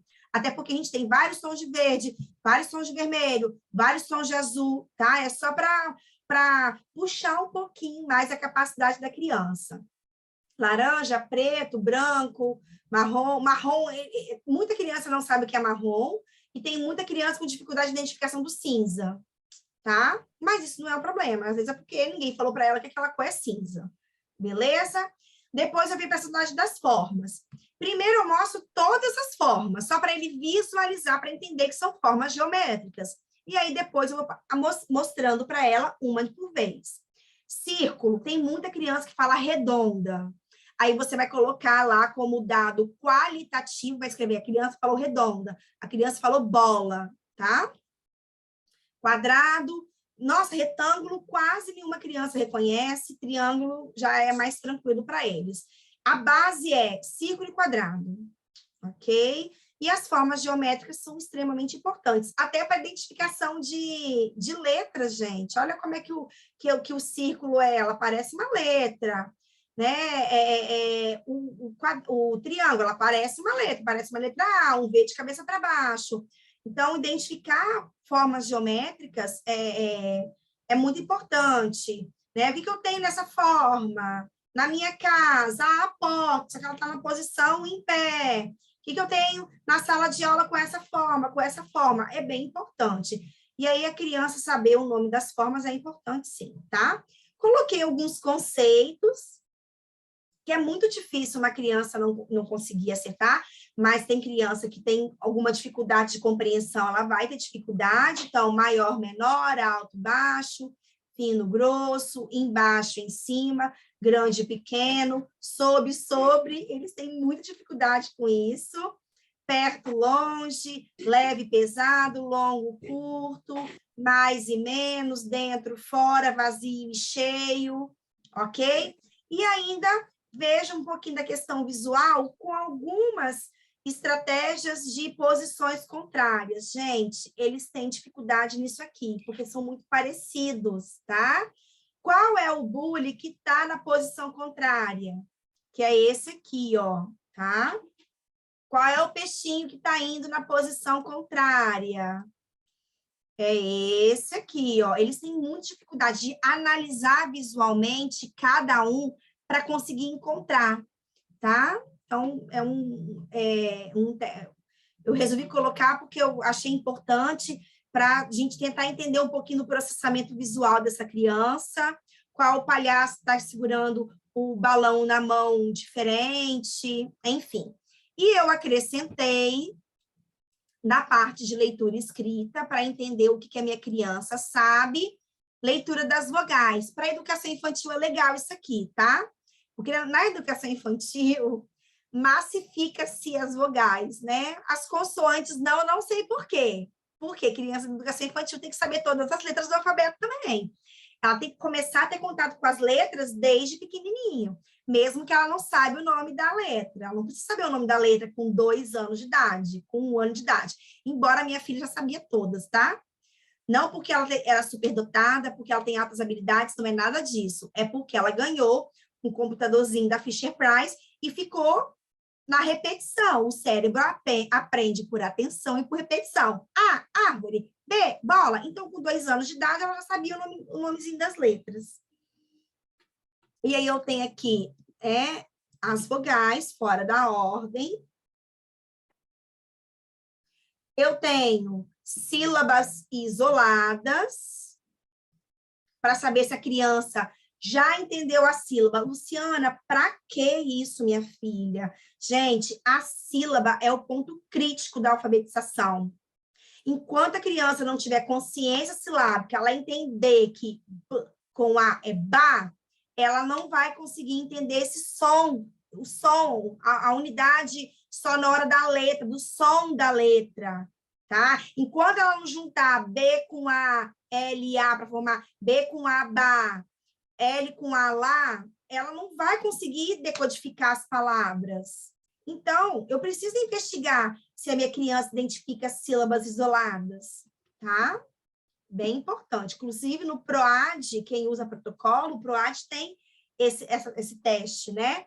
De sílabas isoladas. Então, eu coloquei algumas sílabas não complexas, tá, gente? De base unívoca, não de base biunívoca. Eu não coloquei C com E, de CSI, nada disso, tá?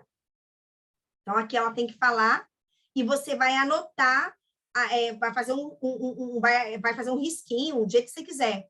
Porque tem lá no protocolozinho para você de marcação aquelas que ela identifica, tá? E aí, se você começar e ela não identifica nada, você pode parar. Não precisa expor a criança, porque você está vendo que ela não consegue. Então, você pula para a próxima, tá bom, meninas? E aí, eu tenho vários. Leitura de palavras simples, né? De base unívoca, sem as dificuldades. Ai, tem alguém aqui no chat. Ó, uma pergunta aqui no chat. Lu, uma paciente da minha amiga, psico, atende uma menina que ela fala que o alfabeto é formado por letras aparecidas, escondidas. As vogais são as aparecidas e as consoantes são as escondidas. Nossa, que difícil isso, né? Por que, gente? Não acho legal isso, não entendi muito bem isso, não. Você dizer que a letra, ela tem... É igual eu ouvi isso num curso meu, gente, achei sensacional, não lembro quem foi que falou. Que as letras trocam, as consoantes, tem consoante que troca de roupa. Né? Por exemplo, o C tem o som de... Né? Quando ela está com A, O, U, e tem som de... Quando está com E, I. Aí a pessoa fala que ela troca de roupa. Eu achei sensacional essa... Como é que a gente chama? Ai, nem sei. Tem um nome para isso. Né? Enfim, mas o negócio de que é aparecida e escondida, que esquisito isso. Achei estranho. Não faz isso não, professora. Não, você é fono, né? É estranho. Não sei, se a criança aprender assim, vai que dá certo, mas é esquisito. Aparecida e escondida, achei estranho. Aí, a leitura de palavras simples, eu começo pelas junções. Oi, eu, ai, ao, porque se a minha criança ela lê vogais, pode ser que ela tenha essa pegada de juntar as vogais e formar uma palavrinha. Mas pode ser que não, ela vai olhar mais de uma e já vai dizer que não sabe. Ok? Aí, o que eu faço? Ó, vamos ver aqui, ó. Que letrinha é essa? Que somzinho que essa letra faz? A. E essa aqui? I. Agora junta. A, I. Ai. A criança pode conseguir chegar nesse nível, né? Então, acho que é legal começar pelas junções, já te dá um parâmetro de como essa criança tá, e depois as palavras. Aqui, palavras de alta frequência, tá, gente? Tem a casa, que tem o S com som de Z, que não são palavras de relações unívocas, desculpa, são palavras de alta frequência, que aparecem muito, que às vezes a criança ela não decodifica, mas ela já viu tanto essa palavra escrita que ela já está lá na caixinha de palavras dela, tá? Como o Stanislas Dehaene fala, né? Que a gente tem uma caixinha de palavras e uma caixinha de letras. Então, essa palavra ela já é familiar. Essa criança já teve muito contato com essa palavra e ela sabe que isso aqui é casa, ela sabe que isso aqui é bola, mas ela não decodifica. Então, eu quero saber se ela acessa a rota lexical ou a rota fonológica. O que é a rota lexical? É o reconhecimento da palavra. Casa, bola. Quando ela acessa a rota fonológica, quando ela pega pedacinho, pedacinho. Bola. Bola, tia. Ela acessou a rota fonológica. Então, isso é muito importante, né? Para a gente até entender qual vai ser a intervenção que eu vou fazer com essa criança, se ela estiver, né, na área clínica ou na escola também, tá? Na avaliação formal mesmo, de leitura escrita, que a fonoaudiologia faz, gente, isso é muito, esse é um dado muito importante. Qual é a rota de leitura que a criança está? Ela está só na fonológica? Ela está só na lexical, mas ela não decodifica nada? Ou ela está nas duas, ela mistura. Ora, ela faz a fonológica, ora, ela acessa a palavra pela rota lexical. Ora, ela aciona a caixinha de letras, ora, ela aciona a caixinha de palavras. Ok? É isso que eu estou querendo dizer. Pato, sapo, então são palavras, né, de sílabas e trissílabas, e aí a gente fecha, ok? Fecho com vocês o PowerPoint, que vai ficar no computador para você mostrar para a criança. Agora eu quero mostrar para vocês o protocolo, como é que ele vem. Cadê?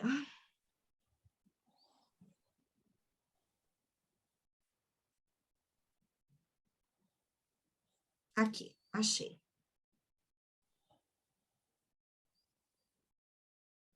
Alguma dúvida?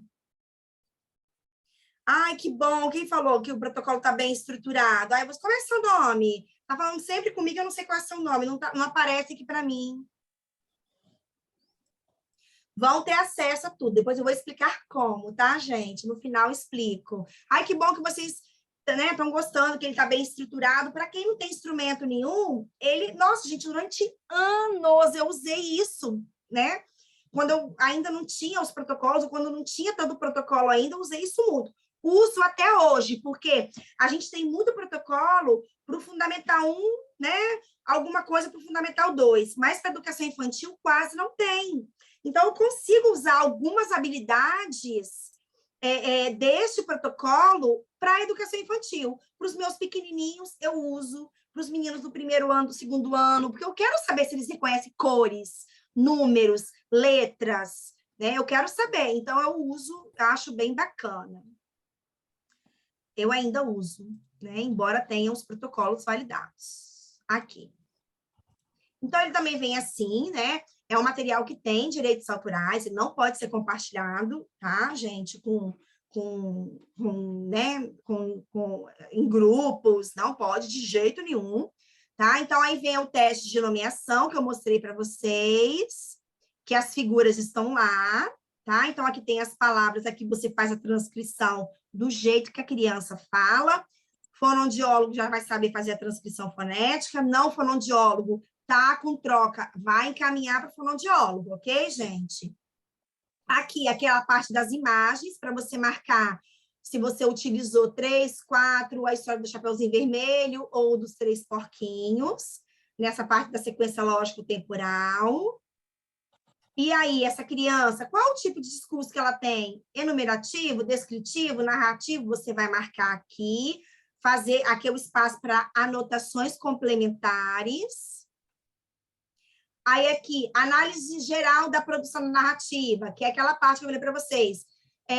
Tá com começo, meio e fim, tem coerência e coesão, varia vocabulário, atenta-se ao tema, inseriu conhecimento de mundo, precisou do auxílio de perguntas norteadoras. Então, ele é bem qualitativo. Você tem esse espaço aqui para registrar, tá?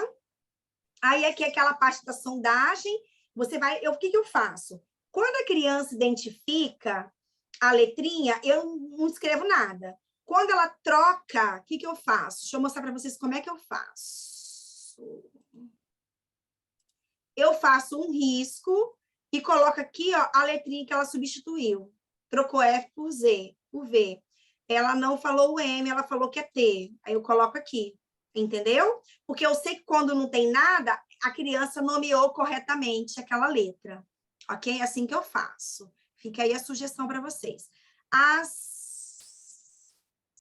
de imprensa minúscula, análise da fala espontânea. O que eu vou analisar quando a criança produz essa historinha na fala espontânea, ou na entrevista, ou numa conversa informal? E aí, como foi seu dia hoje? O que você fez? O que você gosta na escola? Quais são as suas brincadeiras prediletas? Você também colhe fala espontânea perguntando qualquer coisa para a criança, tá?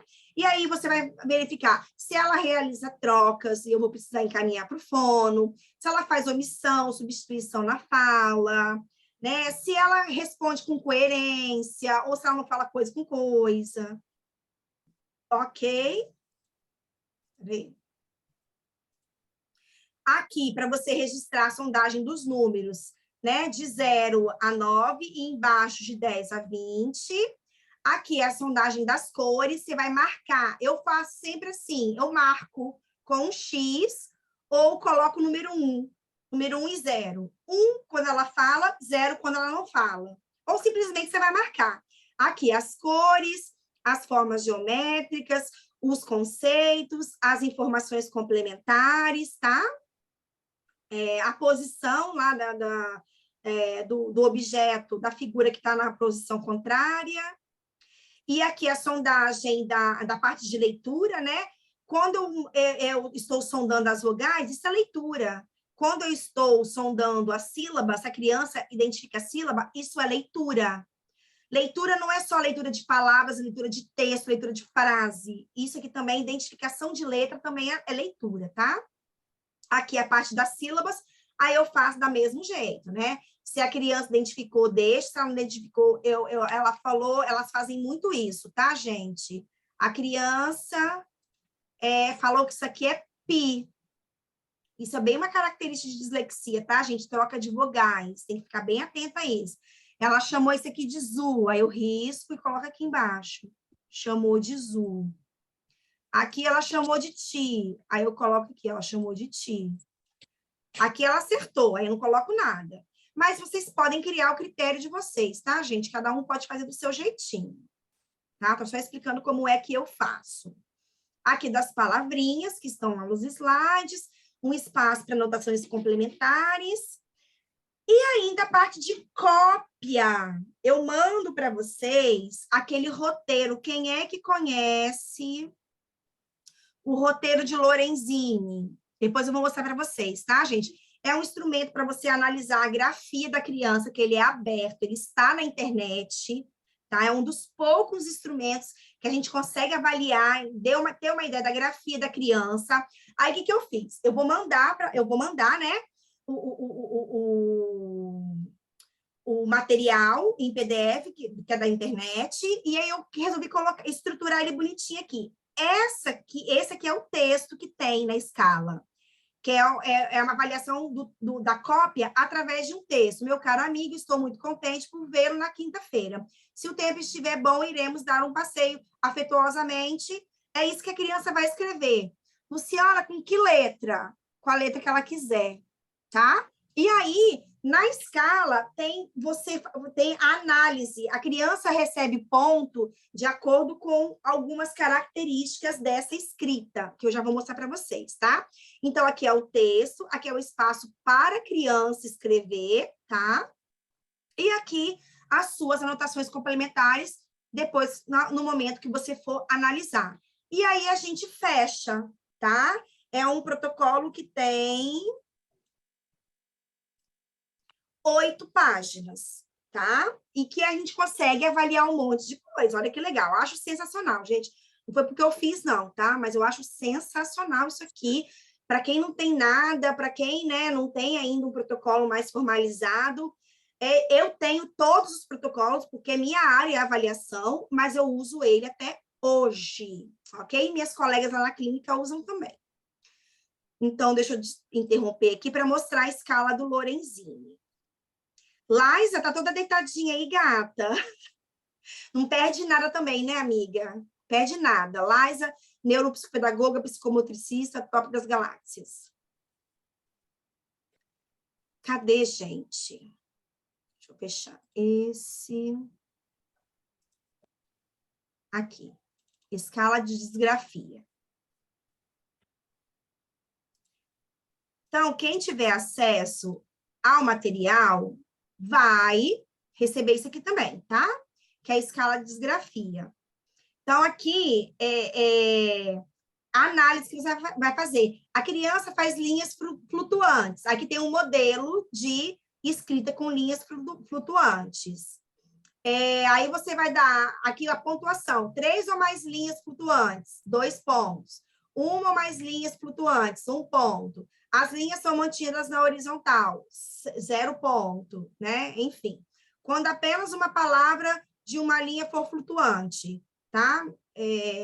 Para quem não tem nada que vá analisar essa parte da grafia, né? Eu não costumo usar essa parte, não, tá? Mas eu achei legal colocar no protocolo para dar essa possibilidade, tá? Aí tem modelo de linhas descendentes e ascendentes, aí tem a pontuação, modelo de espaço irregular entre as palavras, né? Junta tudo, faz aglutinações, separação indevida, e aqui tem a pontuação, letras retocadas, tem uma pontuação e assim por diante, tá, gente? Então, também tem várias formas de analisar a escrita e sempre vai ter um modelinho aqui para vocês analisarem, tá? Aí, aqui no finalzinho, é grande ele. O texto, por que eu digitei lá com letra de imprensa assim? Porque o texto que a criança recebe é esse aqui, tá? Ok? E aí, ela vai escolher a letra que ela vai fazer. E aí você vai conseguir analisar um monte de coisa. Se ela consegue transformar a letra de imprensa em cursiva, se ela vai transformar essa aqui toda em bastão, se ela vai escrever desse jeito porque ela não faz o reconhecimento dos outros tipos de letra. Olha o quanto de coisa que você consegue analisar com isso aqui, tá? Então, ele também vem com o protocolo. Beleza? Aí a pergunta que não quer calar. Como conseguir esse material maravilhoso? Gente, tá tudo bem? Tem alguma pergunta? Deixa eu ver se tem uma coisa no chat antes. Eu vou falar agora, tá, Paty? Sobre o material. Vou falar agora. O povo já está querendo material. Mas o que vocês acharam, gente, do material? Me fala. Ajuda para quem não tem nada, né? Fala a verdade. Ah, Patrícia, tudo bem que ela vai ter que sair? Tudo bem, Paty. Pode falar comigo depois, tá? Pode falar comigo depois. Obrigada. Ai, que bom que vocês estão gostando. Ah, a Stefana já usa, porque, assim, as meninas que fizeram o curso de avaliação comigo já têm o protocolo, né? Porque eu já disponibilizo para elas. Aí, para quem não tem, como é que pode adquirir esse material? Deixa eu abrir aqui. Ai, desculpa. Aí, então. Aí é o seguinte, gente. Quem me conhece sabe que eu produzo muito material gratuito, tá? Mas eu também produzo material que eu comercializo. Então, esse protocolo eu comercializo. Eu comecei a comercializar ele por R$ 89,90, tá? Só que, por conta do workshop, né, para ficar mais acessível, para o máximo de pessoas possível, para conseguir fazer esse monitoramento, ele hoje, completo, está R$ 34,90, tá? Então, esse é o valor do protocolo. Como é que eu posso adquirir esse protocolo? Tem o link aqui, mas eu também vou mandar por e-mail para vocês, vou mandar nos grupos para vocês, para quem quiser ter esse protocolo, tá? Então, lá no meu Instagram, tem uma parte, tá assim, loja, e aí você consegue, tá? Entrou na loja, é só clicar que você consegue adquirir o produto, dividir no cartão de crédito, se você achar que seja necessário, tá bom, gente? Então, é uma compra feita pelo PagSeguro, tá? E aí, assim que confirma o pagamento, você recebe todo esse material, beleza? Assim que vocês conseguem ter esse material, ok? Baratinho, né, gente? Você não tem noção do trabalho, dá para fazer isso aqui, gente, é muito trabalho. Foram muitos anos para ele chegar nesse ponto aqui, foi muita testagem, tá? E aí eu quero fechar com vocês, vamos fazer o nosso encerramento, com essa mensagem aqui, tá? Ela está em inglês, compartilhar som, mas preste bastante atenção que eu acho bem bacana, tá? E eu deixei o link aqui porque essa mensagem ela está disponível no YouTube. Deixa eu ver como. Ai, que bom. Ah, quem quiser fazer Pix, gente, fala comigo no privado, tá? No WhatsApp, tá? Porque não precisa ir pelo processo do PagSeguro, não. Pode ir direto comigo pelo Pix, PicPay, tanto faz, tá? Mas aí fala comigo diretamente. Eu vou deixar depois o contato aqui no chat. Na minha página também tem, tá, gente? No Instagram. Na hora que você entra na bio, tem lá o WhatsApp. Você clica ele direto, tá bom, gente? Deixa eu passar o contato logo. Peraí, porque tem gente que tá saindo. Ó, vou passar aqui no chat. Meu DDD é 27 99607 1486. Mandei aí para vocês, tá? 99607 1486. Então, deixa eu abrir aqui de novo. Para a gente fazer o nosso fechamento. Quero que vocês prestem muita atenção nesse vídeo, porque ele fez uma diferença grande na minha vida quando eu assisti ele pela primeira vez. E até hoje eu fico emocionada quando eu assisto esse vídeo. Bora lá. Dear teacher, I know it doesn't always seem like it, but I really do want to listen and learn. Just my brain is kind of different. So this is what I'd like you to know about me. I have to move. or I really can't pay attention. Even though I'm not looking at you, I can still listen to what you're saying. If you tell me, sit up straight, now I have to use all of my brain to do just that. It makes me feel sad when you tell me to try harder, even though I've already tried as hard as I can. I actually listen better when I'm rocking in my chair. When you give me a bunch of directions, I start to think I will never remember all of this. Sometimes my mom or dad ends up doing all of my homework. So here's how you could maybe help. Let me get up and move while I'm learning. Let me look wherever I want when you talk to me. Let me rock or slouch in my chair. No matter what, please don't take away my recess. Give me a hug I could do all by myself. Make directions very short. Just ask me, what does your brain need right now? And one more thing. My brain might be different than yours, but it's still amazing. Sincerely, your student. Your student. Your student. Your student. Eu acho o máximo esse vídeo, máximo. Eu sei que aqui não temos só professores, temos outros profissionais, mas assim, eu gosto de terminar com essa reflexão, né, de que a gente tem que respeitar as particularidades. Não tem essa história de cada criança tem seu tempo, é parcialmente correto, e a gente tem que ter esse olhar diferenciado, porque às vezes tem aquele que realmente aprende de uma forma diferente, e aí se eu tenho estratégias para fazer esse monitoramento, para entender o que eu tenho que acrescentar para essa criança, isso vai fazer toda a diferença dentro da sua prática clínica ou educacional. Então, fica aí essa reflexão para vocês, meninas. Aqui todos os meus contatos. Quem ainda não me segue no Instagram, @lufarias_fono, é lá que eu coloco tudo, tá? Você fica sabendo de toda a minha vida, de tudo que eu estou fazendo, curso, palestra, workshop. Quem quiser, que ainda não está nos grupos de leitura escrita, eu tenho 5 grupos de leitura escrita, que a gente faz compartilhamento de material, a gente fica sabendo dos cursos, quem é que está produzindo material, atividades que não têm direitos autorais, tá, gente? Lá a gente não pode, de jeito nenhum, ficar postando livro em PDF, essas coisas, né? Entendeu? Mas, assim, é muito material. Não só eu posto, as colegas postam também, tá? Então, quem quiser, meu celular tá aqui, 996071486. Lu, quero entrar no grupo de leitura escrita. Eu mando um link para vocês e vocês clicam. E esse link pode ser compartilhado com quem vocês quiserem.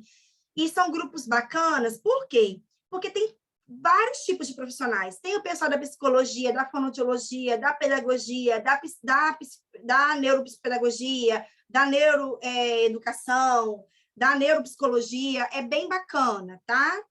Então, se você tem interesse em saber tudo que está rolando dentro do universo da aprendizagem, né, e quer conteúdos bacanas, é só me falar e entrar nesse grupo. Não paga nada para entrar, é gratuito. A gente tem várias colegas que estão lá, que estão sempre compartilhando material, é uma troca.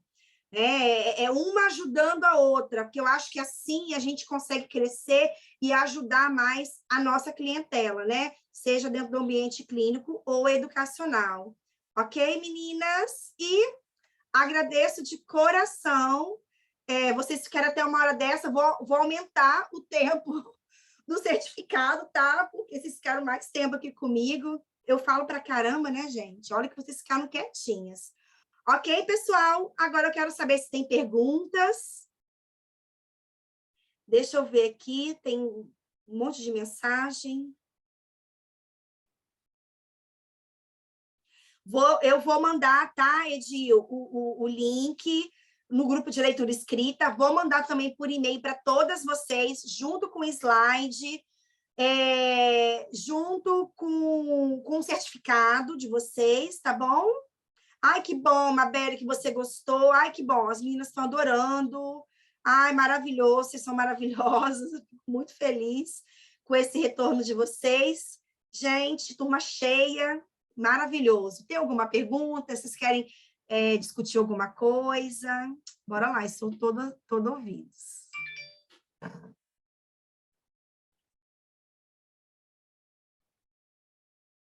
Legal, né, Grazi? Esse vídeo eu uso muito nas escolas, nas palestras, né? Ele é bem, justamente o objetivo da gente ter esse olhar mais humanizado. Aí, gente, dentro da minha página, dentro do meu site, tem muito material para você baixar gratuitamente, tá? Tem os materiais gratuitos e dentro da loja tem materiais 0,0, você vai pagar 0,0. E aí é só você botar no seu carrinho de compras, que já vai direto para o seu e-mail, tá? Uns materiais bacanas, beleza? Ai, que bom, gente, que vocês gostaram. Vocês não querem falar comigo, é isso mesmo? Ninguém quer falar comigo, pelo amor de Deus. Então, vamos tirar a foto?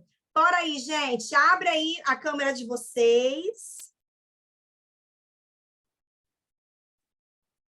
Ah, tá. A Giana fez uma pergunta importante aqui. Sobre as terminologias usadas nas escolas, como fonoaudiólogos usamos sondagem e atendimento, então, a gente usava muito triagem. Hoje a gente não usa mais a palavra triagem, é sondagem mesmo, tá? Sondagem, rastreio, a gente usa esses termos, tá bom, colega? Excelente, só elogio. Ah, que bom, gente, fico tão feliz. Que coisa boa, obrigada, gente, pelo carinho aqui das mensagens. Como tem muita gente, eu vou tirar a foto aqui primeiro, depois eu vou para o outro lado, tá, gente? Graças a Deus tem muita gente aqui. Bora lá, hein? Então, 1, 2, 3 e sorriam. Aê, peraí, deixa eu ver se a gente ficou beautiful, maravilhosas. Sim, ficamos, gente, maravilhosas. Agora eu vou para o outro lado. Deixa eu até... Gente, então é isso. Gostaria de agradecer, tá? Vocês que ficaram até o finalzinho, espero que tenha sido bacana para vocês.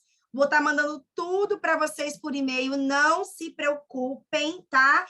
E assim, eu sou muito acessível. Pode mandar mensagem para mim pelo WhatsApp. Às vezes eu demoro um pouquinho em responder, porque é muita gente. Mas não tem problema, uma hora eu respondo, gente. Eu prometo que eu respondo, tá? Então... Muito obrigada, um ótimo descanso aí para vocês, um ótimo final de semana para vocês e aguardem que teremos o próximo. Gente, eu tô assim, as pessoas estão me cobrando muito, pode me dar sugestões, tá, gente? Do que vocês querem que eu fale. Igual eu produzo muito material no PowerPoint e no Canva. Então, as meninas estão querendo, Luciana, vamos fazer um curso básico de Canva, vamos fazer um workshop básico de como fazer jogos pelo PowerPoint. Gente, juro que vai sair esse ano ainda, tá? Eu estou no planejamento para a gente fazer um workshop assim, gratuito. Ei, Maria! Beijo, meu amor! Eu estou me organizando para a gente fazer, vai ser gratuito, não vai ser pago, tá, gente? Porque eu acho que a gente tem que se unir e é uma ajudando a outra mesmo, né? Então, eu tenho os meus cursos que são pagos, tenho meus materiais, mas eu sempre vou ter. Esse é o perfil que eu quero, eu faço questão de ter, que é esse perfil de a gente, de vez em quando, tem que oferecer alguma coisa gratuita para o pessoal também, para todo mundo ter acesso. Tá bom, meninas? Brunelli, você levantou a mão. Cadê tu? Você quer falar?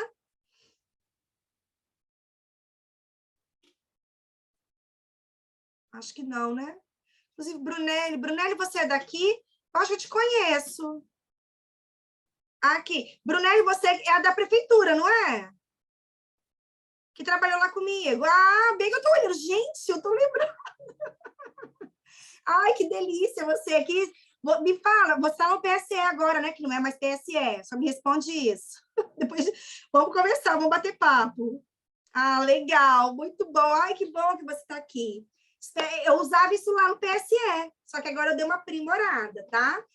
Aproveita para usar bastante. Meninas, um beijo grande para vocês e mais uma vez, ó, muito obrigada. Até o próximo workshop, até a próxima palestra, até o próximo curso. Beijo grande. Tchau, tchau.